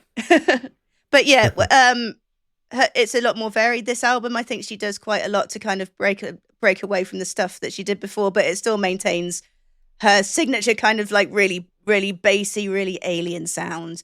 I'm gonna check it out, man. I think you'll really like it. If you want to check out 3 songs, the 3 songs on the album I would recommend are Contorted, Upper, and Delirium.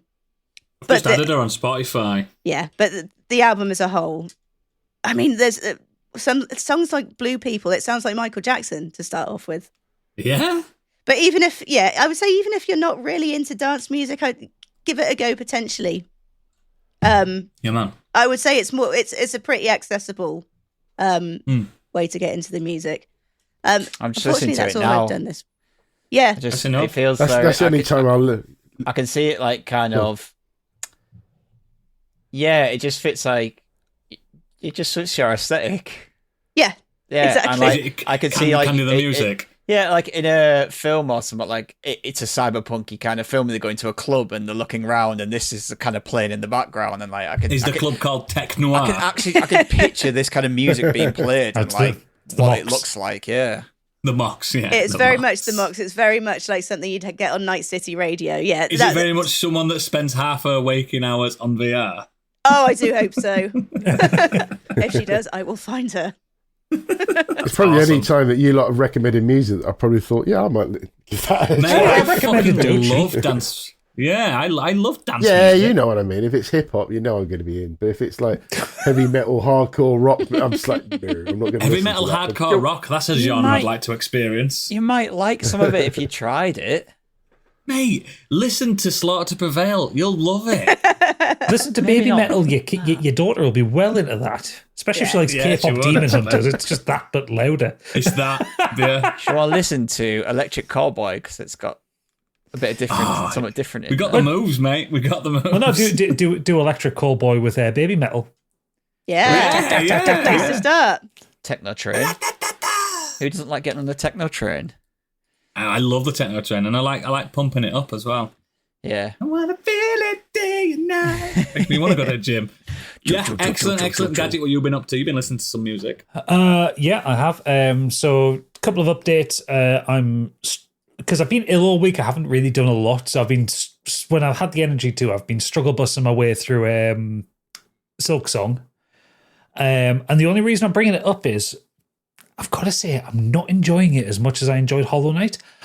It's not as good as Hollow Knight. Not because I think it's too hard or that it's not amazing, but I think it's not as good as Hollow Knight. It's absolutely not as good as Hollow Knight, which doesn't make it a bad game in the slightest. But I think this is one of those rare moments where I think Team Cherry have put too much into the game. Too much. It's too bloated. Like, I'm enjoying exploring around, but like, I get to Sinner's Road and spend about 2 hours exploring the place. Do you hate them dog things? Yes. The roaches, I hate them. Horrible. But then, like, you explore around the place and it's like, it doesn't go anywhere. No, it's the top end of the map. It doesn't do anything. So it's like, okay. It takes you to an completely area. Optional area. It takes you to an area which I was going to explore, and Toodle said you can't do it without the double jump, so there's no point. There's a lot of that in this game where you think there's a lot of freedom, but it could have done with that. It could have done with the leash a bit tighter, like Hollow Knight. Yeah, it definitely feels like the game needed an editor or not to be in development for 7 years. But I just forgot about these areas. They were developed like 6 years ago, and they're just like they forgot. We forgot to add the stuff in there that we were meant to. Well, it's like I find some. Okay, so like you go when you get to the blasted steps. And you've got those pits of the worm things that like you fall in there and then you die and you go back. They're like a spike trap. Yep. Fine. Yeah. But then you go through Sinner's Road and then you've got the fucking worms which stop you healing if you fall into the pits of them. Like, why do we have 2 areas that do the same thing, kind of?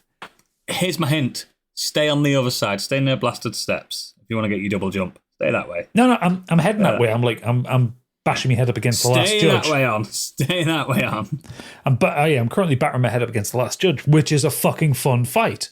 I haven't beaten him yet. Oh, yeah. But it's a fun fight. Sinner's Rise is completely optional. Yeah, and it's stuff like that which makes me feel like, you added too much. But it's like, at the minute, like, if Hollow Knight for me is a 10 out of 10, Silk Song's a 9 out of 10. Like, I've got no real complaints. Yeah. I'm nitpicking here. Do you know my complaint with Silksong is when I got to the point where I'd 100%ed it, in inverted commas, I'd got everything, I'd got every accolade that you can get. And then the game pops up saying, Act 4. I went, what? I'm sure I'll get there probably next year at some point. I'm enjoying taking my time with it. Like, mate, I've seen the credits twice. What the fuck's going on? What else have I done? I finished a rewatch of Schitt's Creek. Still one of my favourite shows of all time. Just genuinely, yeah, I love really the Levies. funny, Love the Levies. Really funny, lovely show. Still fucking cry like a baby at the end of it, and just fucking lose my shit laughing as when Moira comes out in the fucking priest gear, put with her poop hat on. Yeah, It's a great show, man. One of the rare shows I've watched with the wife. Yeah, it's worth a rewatch because like we watched it through pretty quickly during the pandemic, and we really enjoyed it. And then when we went through it a second time, it's just like, there's so many jokes that we missed the first time round. It was a very good pandemic tonic. Oh yeah, you needed that bit of positivity, didn't you? Yes. And always rely on Jews. That's what I always say. Always. The main thing I've done is, like I say, because I've been ill this week, I haven't had a chance to do much, but I did listen to the Tron Ares soundtrack by Nine Inch Nails.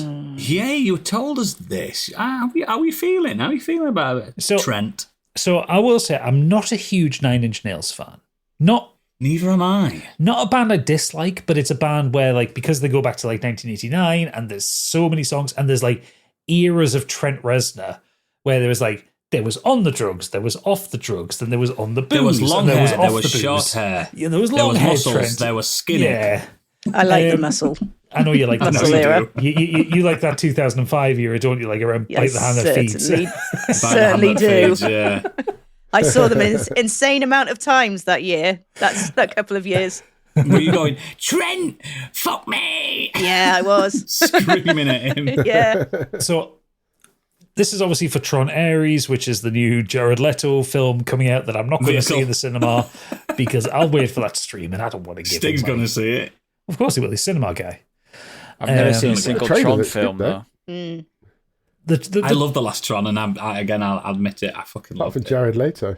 You probably don't need to have seen them, to be honest. This looks like a fairly standalone one. I mean, there's probably going to be callball but there will be. I doubt that you'll need to. I mean, Jeff Bridges is in it, so... Jeff Bridges is back. This, I feel like I was a bit debated by this one because everyone's been saying this is the new Nine Inch Nails album. It's not. It's a Nine Inch Nails EP with a Trent Reznor and Atticus Ross soundtrack attached to it. Yeah. So there are 4 songs on it, which is As Alive As You Need Me To Be, I Know You Can Feel It, Who Wants to Live Forever, and Shadow Over Me. They're fucking brilliant. Yeah. As Alive As You Need Me To Be might be my banger of the year so far. That is a fucking beast of a song. And that's been like the lead single that they've released off this one. It's been all over TikTok and all over Instagram and stuff like that. It's just a fucking classic Nine Inch Nails song. What surprised me, however, about the soundtrack, because I've seen a load of films that with Atticus Ross and Trent Reznor soundtracks. I know their style. Yeah, but sometimes their style surprises you and they can be really subtle, like The Social Network. Or Soul. Or Soul. Yeah. Which you told me this, and I went, fuck off. And then I listened back to it again and went, oh, yeah. Yeah. Oh, yeah. Oh, yeah. This one surprised me in a good way. So, like, the soundtracks to Tron and Tron Legacy were very much synthwave. Especially Tron Legacy, because it was the second one was Daft Punk. Yeah, they were in it. They were in the film. Yeah, this has gone a different direction because, like, when it was announced that Nine Inch Nails were doing it, I was like, well, that's going to have to be harder and edgier than what Daft Punk did. Is it industrial? No, it's cyberpunk. Oh, yeah, it's like it's all 80s synthesizers, and you can hear that these are like they've got genuine 70s and 80s hardware to make these noises. Oh dear. Okay. It is, even though it's just like fucking soundtrack ambience, like, you know, you listen to the music devoid of the context in the film. Of course you do, yeah. It sounds great. It puts you in a mood. It puts you in a mood to fucking destroy some corporations is what it does. It makes you want to jack in. Absolutely. It makes you want to fucking surf the net, you know? Oh, that's preem, that, man. Preem. Absolutely. It's Nova. It's Nova.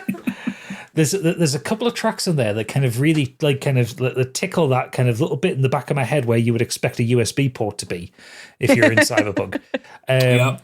Precisely building better worlds, because it's obviously as a title track, it's an Alien reference, but because it's Wayland Yutani. But it's just building better worlds. Yeah, there's just this fucking drive and synth through it that just it just makes the hairs. Do you think it's very different, like a track then? Because the film's very different. Where spoiler alert, because I've seen the trailer where the machines are out of the Tron game, aren't they? They're out of the net. So it's very different. It's a very different style of film, then, isn't it? Yeah, and I think it's going to have Jared Leto just staring with skinny torso. People. I mean, the trailer has a lot of him staring with his skinny torso. That's all he does. He just stares. Like, he's got such a pretty face, and then he's got such a skinny torso, and he just stares at people. Yeah. I say, I still feel a little bit cheated of it because it was advertised as Nine Inch Nails. So I thought this is an album based on the soundtrack that they've done for Tron. That's kind of what I felt it was going to be. Yeah. Because traditionally, Reznor and Ross, they don't market themselves as Nine Inch Nails when they do film soundtracks. No, they don't. So this has been a bit of it feels like a rug pull to me. However, it's very good. And the four Nine Inch Nails songs that are in there are really fucking good. And it's actually getting me to go back and listen. Like while we've been podcasting, I've had With Teeth playing because I've not listened to that album in years. You should watch the videos while you're listening to them as well. Well, I do it on YouTube Music, so the videos when they appear do come up. The videos are frightening for Nine Inch Nails songs. They're awful. But yeah, so at the very least, even if Jared Leto absolutely shits the bed, this film has a good soundtrack. Bang into it. And like Excellent. I say, I'm not going to go to the cinema to see it. Even though it's a cinema film, I will wait for it to be on streaming at home. Or on Disney Plus. Yeah. Excellent. I do apologise to cut you there, Gadget, about your beloved Jared Leto. I know you were going to get into it, but fans of this show have been waiting with bated breath for this next review that I believe Biggie might have. Well, I would be playing Division 2. Would you? But what's going to pull me away from a looter shooter is a looter shooter. The big one. The big the one. looter The big shooter. one. Yes, The looter shooter. That is right. I held off for as long as I could. Which was 2 days? There wasn't console. No, I was concerned there wasn't any console review codes out and about. Everyone was playing it on the PC. Once the reviews came out, they were all PC. Thanks to a friend of the show, Loot Level Chill, Mick on there, gave a really good preview. Yeah. And then that pretty much got me to Mick doesn't fuck about button. Anyway. His reviews are always legit. No, I ended up pressing the button on my pre-order as his review came out and read that. I was happy. So, yes, I am talking, of course, about Borderlands 4. Yeah, there we go. Quite a few people have been waiting for this for a long time. We tried to separate it from Randy Pictures. Yes, but we can. Can't. We can for the nature of this review. We can. It's developed by Gearbox Software and published by 2K. It is, of course, a sequel to Borderlands 3 and is also the 5th entry in the Borderlands series. Plot-wise, Pandora's moon, Elpis, after being teleported away by Lilith using her siren powers in Borderlands 3, destroyed the protective barrier of a planet named Kairos in Borderlands 4. Players assume the role of course, a Vault Hunter who must lead the resistance against a ruthless dictator named the Timekeeper and his army of synthetic followers while searching for secret alien treasures. Yes, it's Borderlands. Yeah, that sounds very Borderlands. It sounds to me like they've typed in sci-fi looter shooter ChatGPT. Give me a plot. Tell you what we've done. Lilith. You know what she's done? She's hidden the moon. You know, it is what it is. You can play the single player, you can play it co-op, which is what I've been doing with friend of the show, Mflem. We've just basically literally just been playing this together, not playing the single player at all. Just doing this co-op. We're about 14 or so hours in so far. Friends. It's very much like Borderlands 2, but with the gunplay feel from very much 3. like Borderlands 3. What's the difference between 3 and 2 then? Just genuinely. It's three not the liked. gunplay, the way it played, just you could tell it was a step up for Borderlands 3. The gunplay mechanics was great for Borderlands 3. The humour, not so great. The writing was really Humour's poor. never been great.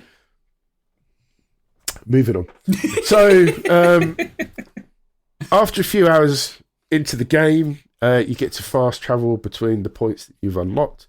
And then at some point after that, you can then summon a hover bike and at whim and travel across the open world. So this is where it feels very much like almost like Destiny, where you can go fast place, it's open, you can go to wherever you want to go at any point on the map. Yeah, they've obviously taken that inspiration for that. If it fucking works. You also have a little Echo 4 droid that you can call up, which will show you all waypoints and little areas of interest in the local area that you're in. So that'll help you navigate. Because it's quite hard to navigate around because they've taken away the on-screen map. So you still got your kind of big map you can go into in the game. You don't have the but mini it's map. quite easy to get lost. What? You don't have a Because there's so much going on. Kind of like that. It's a busy game, so everywhere you go, every little area you go to, Something's there's happening. either, because it's open world, there's people shooting at you, there's creatures attacking you, it might be something you go and find, and then you go, oh, well, I'll just explore a bit further, because you've got that fog of war on the map, so you can't quite see everything, so you just kind of, you find yourself very easily get distracted, and then you lose your bearings, and the little radar, the compass at the top of the screen is not the easiest to follow, so Echo 4 becomes really useful in trying to find your way back. You get another way to traverse the land is which they give you a grappling beam. Nice. It's kind of literally like a digital rope that you throw out to get up to higher places. But you can also grab items like explosive canisters that are filled with like cryo gas, for example, and use that against enemies. So that's pretty cool. The core gameplay is exactly what you expect from the series. You run around, you see NPCs, they're offering missions, you'll be looking for vault pieces, there's echo logs all around the map to find and listen to. I think they've dialed down that annoying humour. It's still there in places, and there's times that you have a little. I chuckle, suppose laugh at out this loud. point, That's Biggie, funny. they're not allowed It's to still a parody. they're not allowed to just get rid of that anymore. They can't. They can be subtly. They can subtly change it, but they can't get rid of fart jokes and stuff. Yeah, I think because the graphics are the same as the previous games, you've got that cool. I like it. I like the graphic design. I've never I like disliked how the they've done graphics. I it. think the graphics are great. It looks smooth. It's obviously better, but not an awful lot has changed, if that makes any sense to you at all. So I think the humour that they do deliver in that game works. I don't know if it would work so much if it was dead serious. So yes, you still got the quips. Yes, Claptrap is still there, voiced by the same person. I don't mind him. I find him pleasantly charming. He doesn't get on my nerves. I just think he's annoying because he's supposed to be. That's the point. Have you seen the deviant art of him? That'll change your mind. Don't look up the deviant art of Claptrap. I'm not going to look at Demon That'll Arm. change your mind, pal. Candy knows. But yeah, you've got Candy little knows. quips and parodies and stuff. The humour is there, but it's certainly more along the lines of Borderlands 2 than 3, because 3 was... And again, sorry for my ignorance, is Borderlands 2 considered like the high point? Yeah, that's the high point of the series. I think at the time, So that's a good idea. even That's good then. Handsome Jack, the main antagonist... He's the guy in with the Borderlands face, 2. isn't he? With the face. Yeah, Yeah, I and he know was really him. funny. The guy that played know him, him. and the humour was brilliant. It worked for that. It was perfect. Yeah. In here, that there are obviously not everything is obvious yet because I'm not that far into the game. No. 14 hours is bad, but what we've seen so far is good. We've chuckled. We were both laughing at certain things being said and stuff like that. Good. There are these kind of translucent domes that you'll come across in the areas that you visit. They're random, but inside there you'll find a big sort of badass boss battle. It's proper full-on, really difficult fights. You're obviously going to get drops after that. What's interesting is that if you die, leave, or get knocked out of that dome, then the fight will end and they will disappear. So you've got to be really careful when you're fighting, and there's a little bit of skill involved in trying to keep within that area. Visually, it's been smooth for us for the majority of the time. Not a major step up from the previous games, but it like I said, it works for what it. It's stylized needs anyway, to, isn't with it? It is. Sound design is fine. I think because it's open world, it's missing that the score that made Borderlands 1 and 2 really stand out for me. Like the background, little areas had a theme. There isn't so much of that in this because it's very difficult when it's open world. So you will get some background music, boss battles and stuff, yes, you get that sort of hardcore drum and bass or dubstep or whatever they've chosen kicks in during the fight and stuff. Yeah. But and yeah, amongst all the weapons and shields and drops and all that stuff you get, they've also changed it slightly, so you don't just have grenades, you've got like a throwing knife or an ordnance, which is like a minigun or a laser beam that you can equip that has a much longer cooldown, but it's devastating when you find them. So you can choose what works for you with what build. Because yes, it comes with its infamous skill trees. That part of it hasn't changed. You can just choose what suits your character. There's a choice of 4 at the moment. That may change, obviously, with unlocks and stuff like that. But yeah, I would say, as a fan of this series, very, very happy with what I've seen so far. I have very little issues with the infamous console stuff. I think there's one area that slowed down after we've been playing for quite a bit of time. When we went back there another time, quite early on, it wasn't that bad. So maybe that's true. But it's certainly not been game-breaking or anything like that. I think it's definitely the spiritual success everyone really wanted from Borderlands 2. That, I enjoyed Borderlands 3 for what it was, but I could tell there was stuff missing. Even the What characters about in the play have more that personality. pre-sequel one? Did you like that?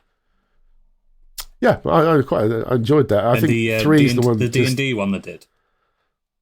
Yeah, Tiny Tina's Wonderlands was cool. Yeah, I really That's enjoyed good Tiny fun. Tina.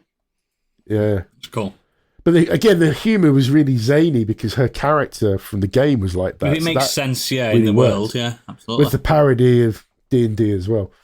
But I just think the personality for Borderlands 3, the characters you played, they were like default characters. There's just nothing with them that you were running around playing. They hardly said much. They weren't really funny. Even the twins that you fought against, I think they were twins in that game. The They influencers. were rubbish. They were like the influencers. The parody was fine, but it was almost too late by the time that game came out. They were just really, it was over, really yeah. fucking I know what you annoyed mean. and not in the right way. But are you ultimately enjoying But it? yeah, there's things like there's fixes, obviously stuff coming in. I think it's interesting that the field of view slider that console players have been asking for, they're listening to the feedback. It was the most voted thing that people were saying that was missing from the game, and they're going to input that. So they're obviously thinking they've put out a really good game and it's reviewed really well and it's out there, but they're saying, well, what do you think is missing? They're listening to that and they're going to implement it apparently. So we'll see how that goes. But yeah, if you're a Borderlands fan, you'll love it. If you're new to the game, if you're new to the series, I'm not sure how that would fit in if you went straight into Borderlands 4. I don't know if playing the other stuff will help. But I think if you like Borderlands, you'll love this. And I was talking to Candy offline, like, should I go for this? I really want to. I really want to play it. I'm really trying to hold off from pre-orders. I think she was as well. I'm so glad you bought it. I am glad. I'm going to hold off for a bit just because I'm so busy at the moment. But not because I don't want to. If I had the time, I would. Are you a big fan as well? But I think Yeah, you'd be like happy with Borderlands. this. I think it's just daft, easy fun. Yeah. No, I get the loop. Excellent. And it's just the brain tingle. Yeah, I'm glad you're enjoying it, and I believe, Gadget, I handled that very well. You did. You held your I know shit you're together. never ever going to play it. I held it really well. But it's now time for listener correspondences. Okay, well, Zenos has been on, and she said, last weekend, at the time of recording, I went to my local Pride Festival with a friend I haven't seen since about 2015. Do it, lady. Very tiring day, not used to being around so many people, but great to meet so many folks from the local area who fucking are in the love same Prides. boat as me. This afternoon, that is Sunday, I've been to a social meetup with one of the groups I talk to there. It's such a relief to just be able to sit down and talk to people knowing we're all pretty much on the same page and I don't have to worry about what anyone thinks of me. Awesome. That said, in between those two events, I got food poisoning somehow, so really I'm just glad I was able to go to both. Awesome. A shit sandwich then. Oh, Oh, I fucking love Pride events. I've always had free drinks bought from them Yeah. by the bigger boys. It's lovely. because they want your I'm bum. such a tease, though. That's why. Yeah, they want your bum. I know they do, and I like did you it. get a sticker on your bum from the last one or Yes. something? What I have been Love doing it. online, due to not being able to focus on playing anything myself, is watching friends playing Borderlands 4. Honestly, it's about time Gearbox got their shit together again, and from everything I've seen, I can confidently say it's a return to the kind of form they showed in Borderlands 2. I know most of you aren't huge fans of the series, but the short version is that after the clusterfuck of 3's writing, 4 has actually won me back, and I'll be looking at picking this up when I can. Brilliant. Get on it, honey. Mike Holstead You has can been... do it. Mike Holster has been on saying, I started watching the new season of Wednesday, which so far I've enjoyed. Just moved on to book 6 of He Who Fights with Monsters, and I'm still liking it, and played some more Expedition 33. But since it came out this week, I've mainly been playing Skate. I know there's been talk in the This is what you told me about. It is what I told you about. I know there's been talk in the Discord about how broken it is, but honestly, apart from randomly shooting into the sky every now and again when I fail a trick, I haven't experienced anything through the game breaking. So it's like Skyrim then.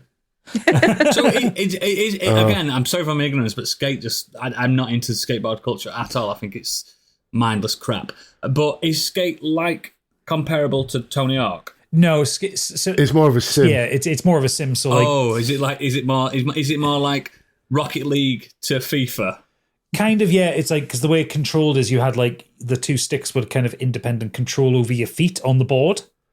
Oh, and Tony Hawk's arcade. And Tony Hawk's is like you press X to jump. Whereas with like skate, right. with skate you have to like flick the sticks around to jump and stuff like that. Clap to descend. Doing an ollie on a skateboard is probably hard as fuck in real life. It actually is. It's really difficult. It is. I've never even stepped on a skateboard, but I bet Tony Hawk makes it look like it's so easy, doesn't it? Well, yeah, 'cause it's just a button press.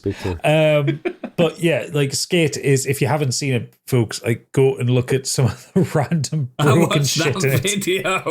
What the fuck? Why are they diving down buildings?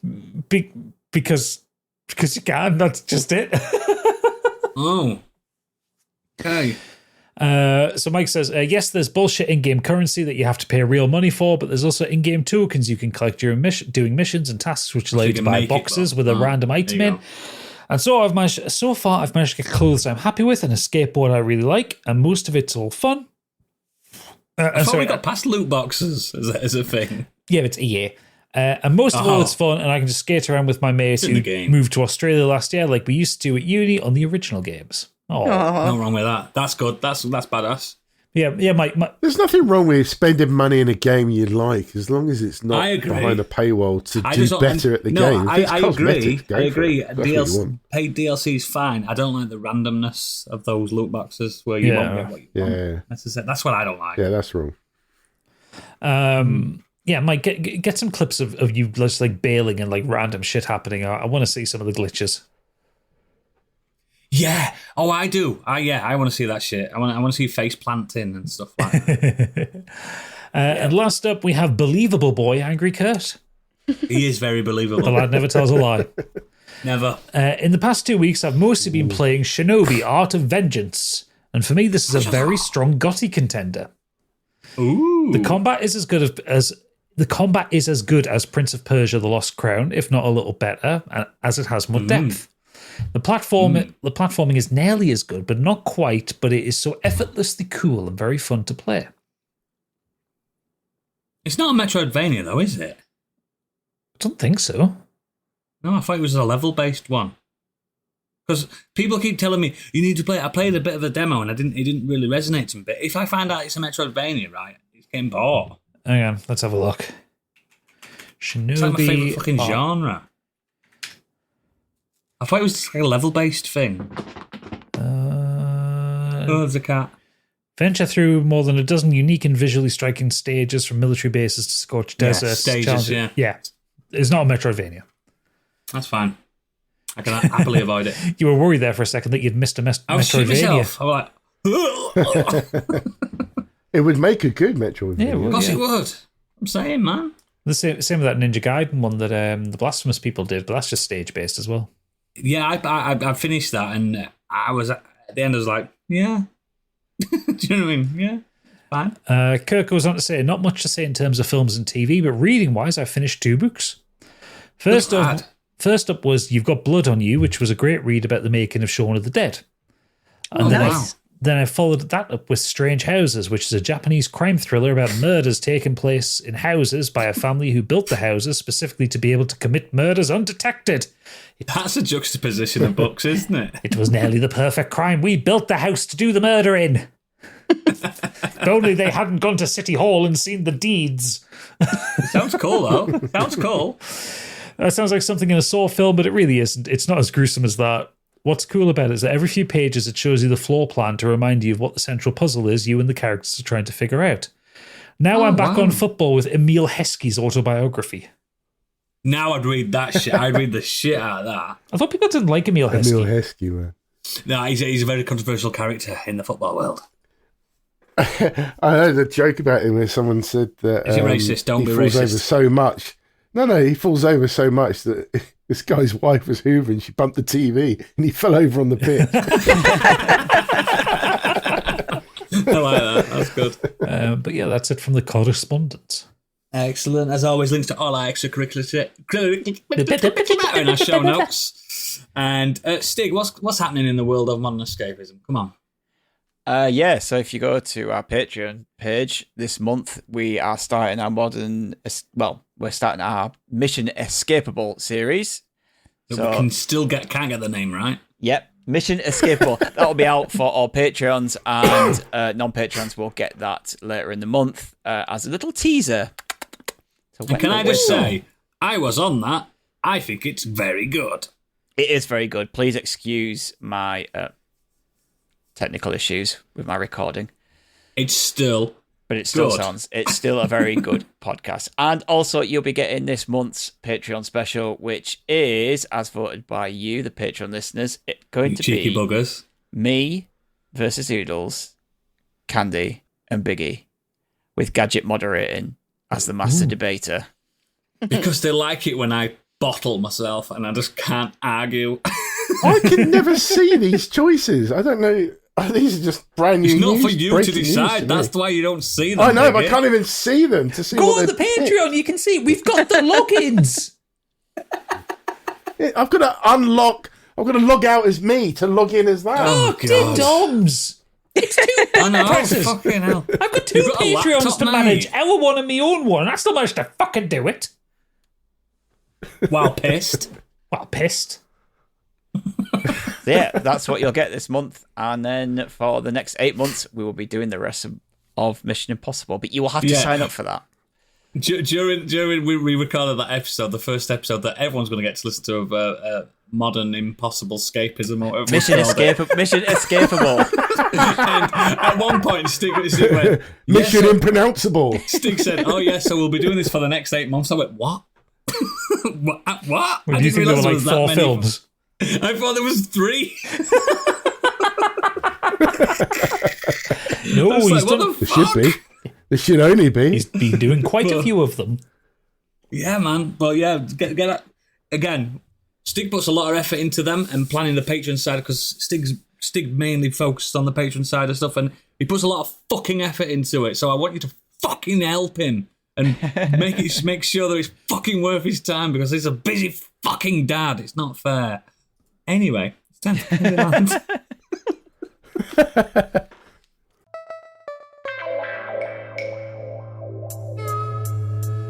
And now, what's up in Candyland?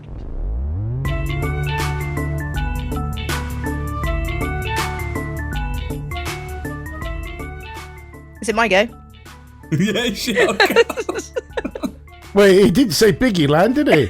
I didn't hear the Candyland bit. Anyway, I've come up with. You don't with a hear it business live. idea. You hear it on the podcast when it's been produced. I'm tired. I'm a very tired Candy. Anyway, I've come up with a business idea, but it's a simple but an effective one, and it's one that I Into definitely need in my life. Right. Okay. So you got Uber Eats, Uh-huh. you got Uber, you got Yeah. Uber come and deliver your groceries and stuff. Yeah. Right. How Yeah. about Uber come and catch the spider? So you call an Uber. Somebody comes along with the spider grabber or whatever weapons they want to use. A shoe. Rescues you from the spider. Well, How I've done good that would for that you be? before. Why didn't you pay me when I rescued you from that spider? I paid you in kind.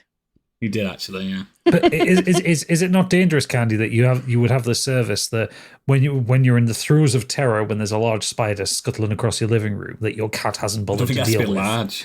That, Yeah, why is your cat not getting it? that you have this kind of service where you can call up a big, strong, handsome man to come and deal with the spider. Is it not going to be bad for his monogamy, It's marriage. his marriage? Well, I mean, that's up to him, isn't it? To have when you're there propped up on the gamer bed going, "Help me, mister." I'm just a girl. And honestly, how have you noticed a spider in your house when you've got that VR headset on your head all the time? There could have been loads. Do you know what? I haven't seen one, and it's because He's not looking at the room. yeah, exactly. Well, no. Okay, this is. I'm giving you a peek behind the candy curtain here, listeners. My cat had fleas about a month ago, so I've been using all kinds of flea bombs and flea. Yeah. Getting rid, man. and I also use it's this stuff called diatomaceous earth, which feels like flour, but it's made up of like seashells and stuff. So you can you sprinkle it on your floor, and you leave People it. People use it for skin conditions as well. Yeah, I think all sorts. But I'm sorry if you like spiders, but it like dehydrates them. I couldn't eat a full one. Well, they do in some places. I know they do. So yeah, I think that's probably done something to help the fact that I haven't got any spiders, or haven't yet seen any spiders. Do you know the number one thing to stop you having spiders, mate? Believe me, it works. Please don't tell me tidy my house, because that ain't happening. No. Well, I mean, that fucking helps. Parrots are birds. Parrots? We used to have a parrot growing up. The natural predator as well, isn't it? Yeah, growing up, we used to have a parrot. I mean, that parrot, when I was born, that parrot was 30 years old. And yeah, you have to leave them to people in their wills, don't you? Yeah, he lived till about I was 18 when it died, so yeah, like 50 years old nearly. That fucker used to hunt spiders like you wouldn't believe. I wonder how it would get on with the cat and also my landlord. They're not asked about cats. Parrots don't give a fuck about cats. Also, parrot's not your aesthetic, Candy. It's got to be a crow. I would love a crow. Any type of bird would absolutely devour any spider. Until the point where you've had a really fucking long day. It's cold, it's wet, it's like western in the winter. You walk in the house and you see the crow just sat in its cage area. It goes, nevermore. And it's just like, and you're like, nope, going to stay at Acid I'm too emo for this. Yeah. Honestly, a bird, they're like the number one fucking thing. Do you know, I was watching this documentary about people in Cambodia where they've got obviously the Goliath tarantulas, stuff like that. And they all have a house bird. You'd need a big fucking bird for that. They'll pick up its talons and rip it to fuck. Oh. They rip it to fuck, I wonder, man. like, if I had a crow or a parrot, I wonder what phrases that it would pick up from me. Because I'm here by myself, so I don't speak to that many people. I mean, crows wouldn't pick up phrases from you, but wash your hands. If you get a raven, they can learn to speak. Yeah, they can. Yeah, they can. Yeah, they mimic. Parakeets, macaws, anything like that. All they probably learn is you apologising to Panda for existing. Yeah, probably. Yeah. It'll be her going, "Hi guys, I'm sorry I was late. I've been at work all day." When she's on a VR thing. Yeah. I was doing my fucking podcast. They were really up all night. Yeah. So, just to back onto the old Uber called me to be off Spider. Before I started going out with Kate, when I was just kind of seeing her a little bit, she called me one night. I used to live out of town at mum and dad's. We lived in the village, and courting. And she called me because she's like proper arachnophobic, and she was just like Gadget levels. Yeah, she's just fucking shit scared of him. She's the correct level. And Gadget sometimes chases them when a dog looks like it's got 5 legs. Called me to say there is a huge spider on my stairs and I can't go upstairs because I can't deal with it. So I said, well, is your brother not there? Yeah, he doesn't like them either, and this one is absolutely massive. And I was like, he tried to get it with the Hoover, missed, and it ran towards us, and he threw the Hoover down, we both ran away. And I was like... He knocked the fuck out of the Hoover. And she's like, will you come... Tried to get it with the Hoover, and it turned the power off. She said, will you come... Bit through the cable. She asked me to come get it, and I said no. I was like, I'm not coming to get a spider. Like, I'm not driving into town to get a spider. I get rid of them. I don't like them, but I'll get rid of them. I'm gonna pick them up. Don't pet them and kiss them. Yeah, love you. Depending on the size, I'll pick it up and throw it out. Yeah, I just stand on all of them. Yeah, I don't stand on like them. my hero. I get rid of them like properly, but fuck them. The person who did come round and get it for her was this other bloke who liked her, and he was like, "What a sucker!" Oh, you nearly failed a test there. Fucking sucker. Yeah, he didn't have to pick the spider up, and he still got to shag her. Yeah, exactly. Yeah, boy. Yeah. So what would you call your Uber spider? Because it can't just be spiders, because people are scared of mice and other things as well. You could branch out. I suppose so. You could branch out, couldn't you? I've got an idea. What about Rentacle? Uber remover. Rentacle's a good idea, isn't it? Rentacle It already exists. It already exists. Oh yeah, that's a tough one. I think maybe our listeners could write in with ideas. I just don't Uber think remover. Uber remover is good. Yeah. It's good. Can you do it for children then as well? Can they come and get rid of your kids that are doing your head in? Best to be gone. Then that can handle children as well. That's the problem with like spiders and flies. Like, we've got absolutely no mercy at all when we come to like flies, do we? We just put them fly traps up. But spiders, people are a bit funny with them because they're a bit bigger. They're like, we'll take it outside. You're murdering it. That is an indoor creature. That does not want to be outside. I nearly had to put my phone. I just kill him. Nearly had to put my phone in the freezer the other day because I was scrolling through Reddit, and then there was this article that came up with a really big fucking preview picture of Australian man finds the world's biggest huntsman spider, and I swear the thing was it could have been a car. It was ridiculous. Yeah. I'm going to find it now. When I was in Sharm el Sheikh, we were chased by a camel spider. Oh no! They will chase you fuck because they up. want to be in your shadow. Yeah, that's why they're following you, because they want to be in your shadow because it's too hot. There was a video. And I didn't realise that. There was a video I seen years ago of some squaddies in Iraq or Afghanistan or something like that. Yeah. And there's a camel spider on that, and they like try and poke it with a broomstick, and it just bites the broomstick. Yes. And that was the point where I says, I'm never going to the desert. Well, everyone says they're the missing link between like scorpions and arachnids. You know what I mean? They're the missing link. They're a blight sent down from God. They need to be destroyed.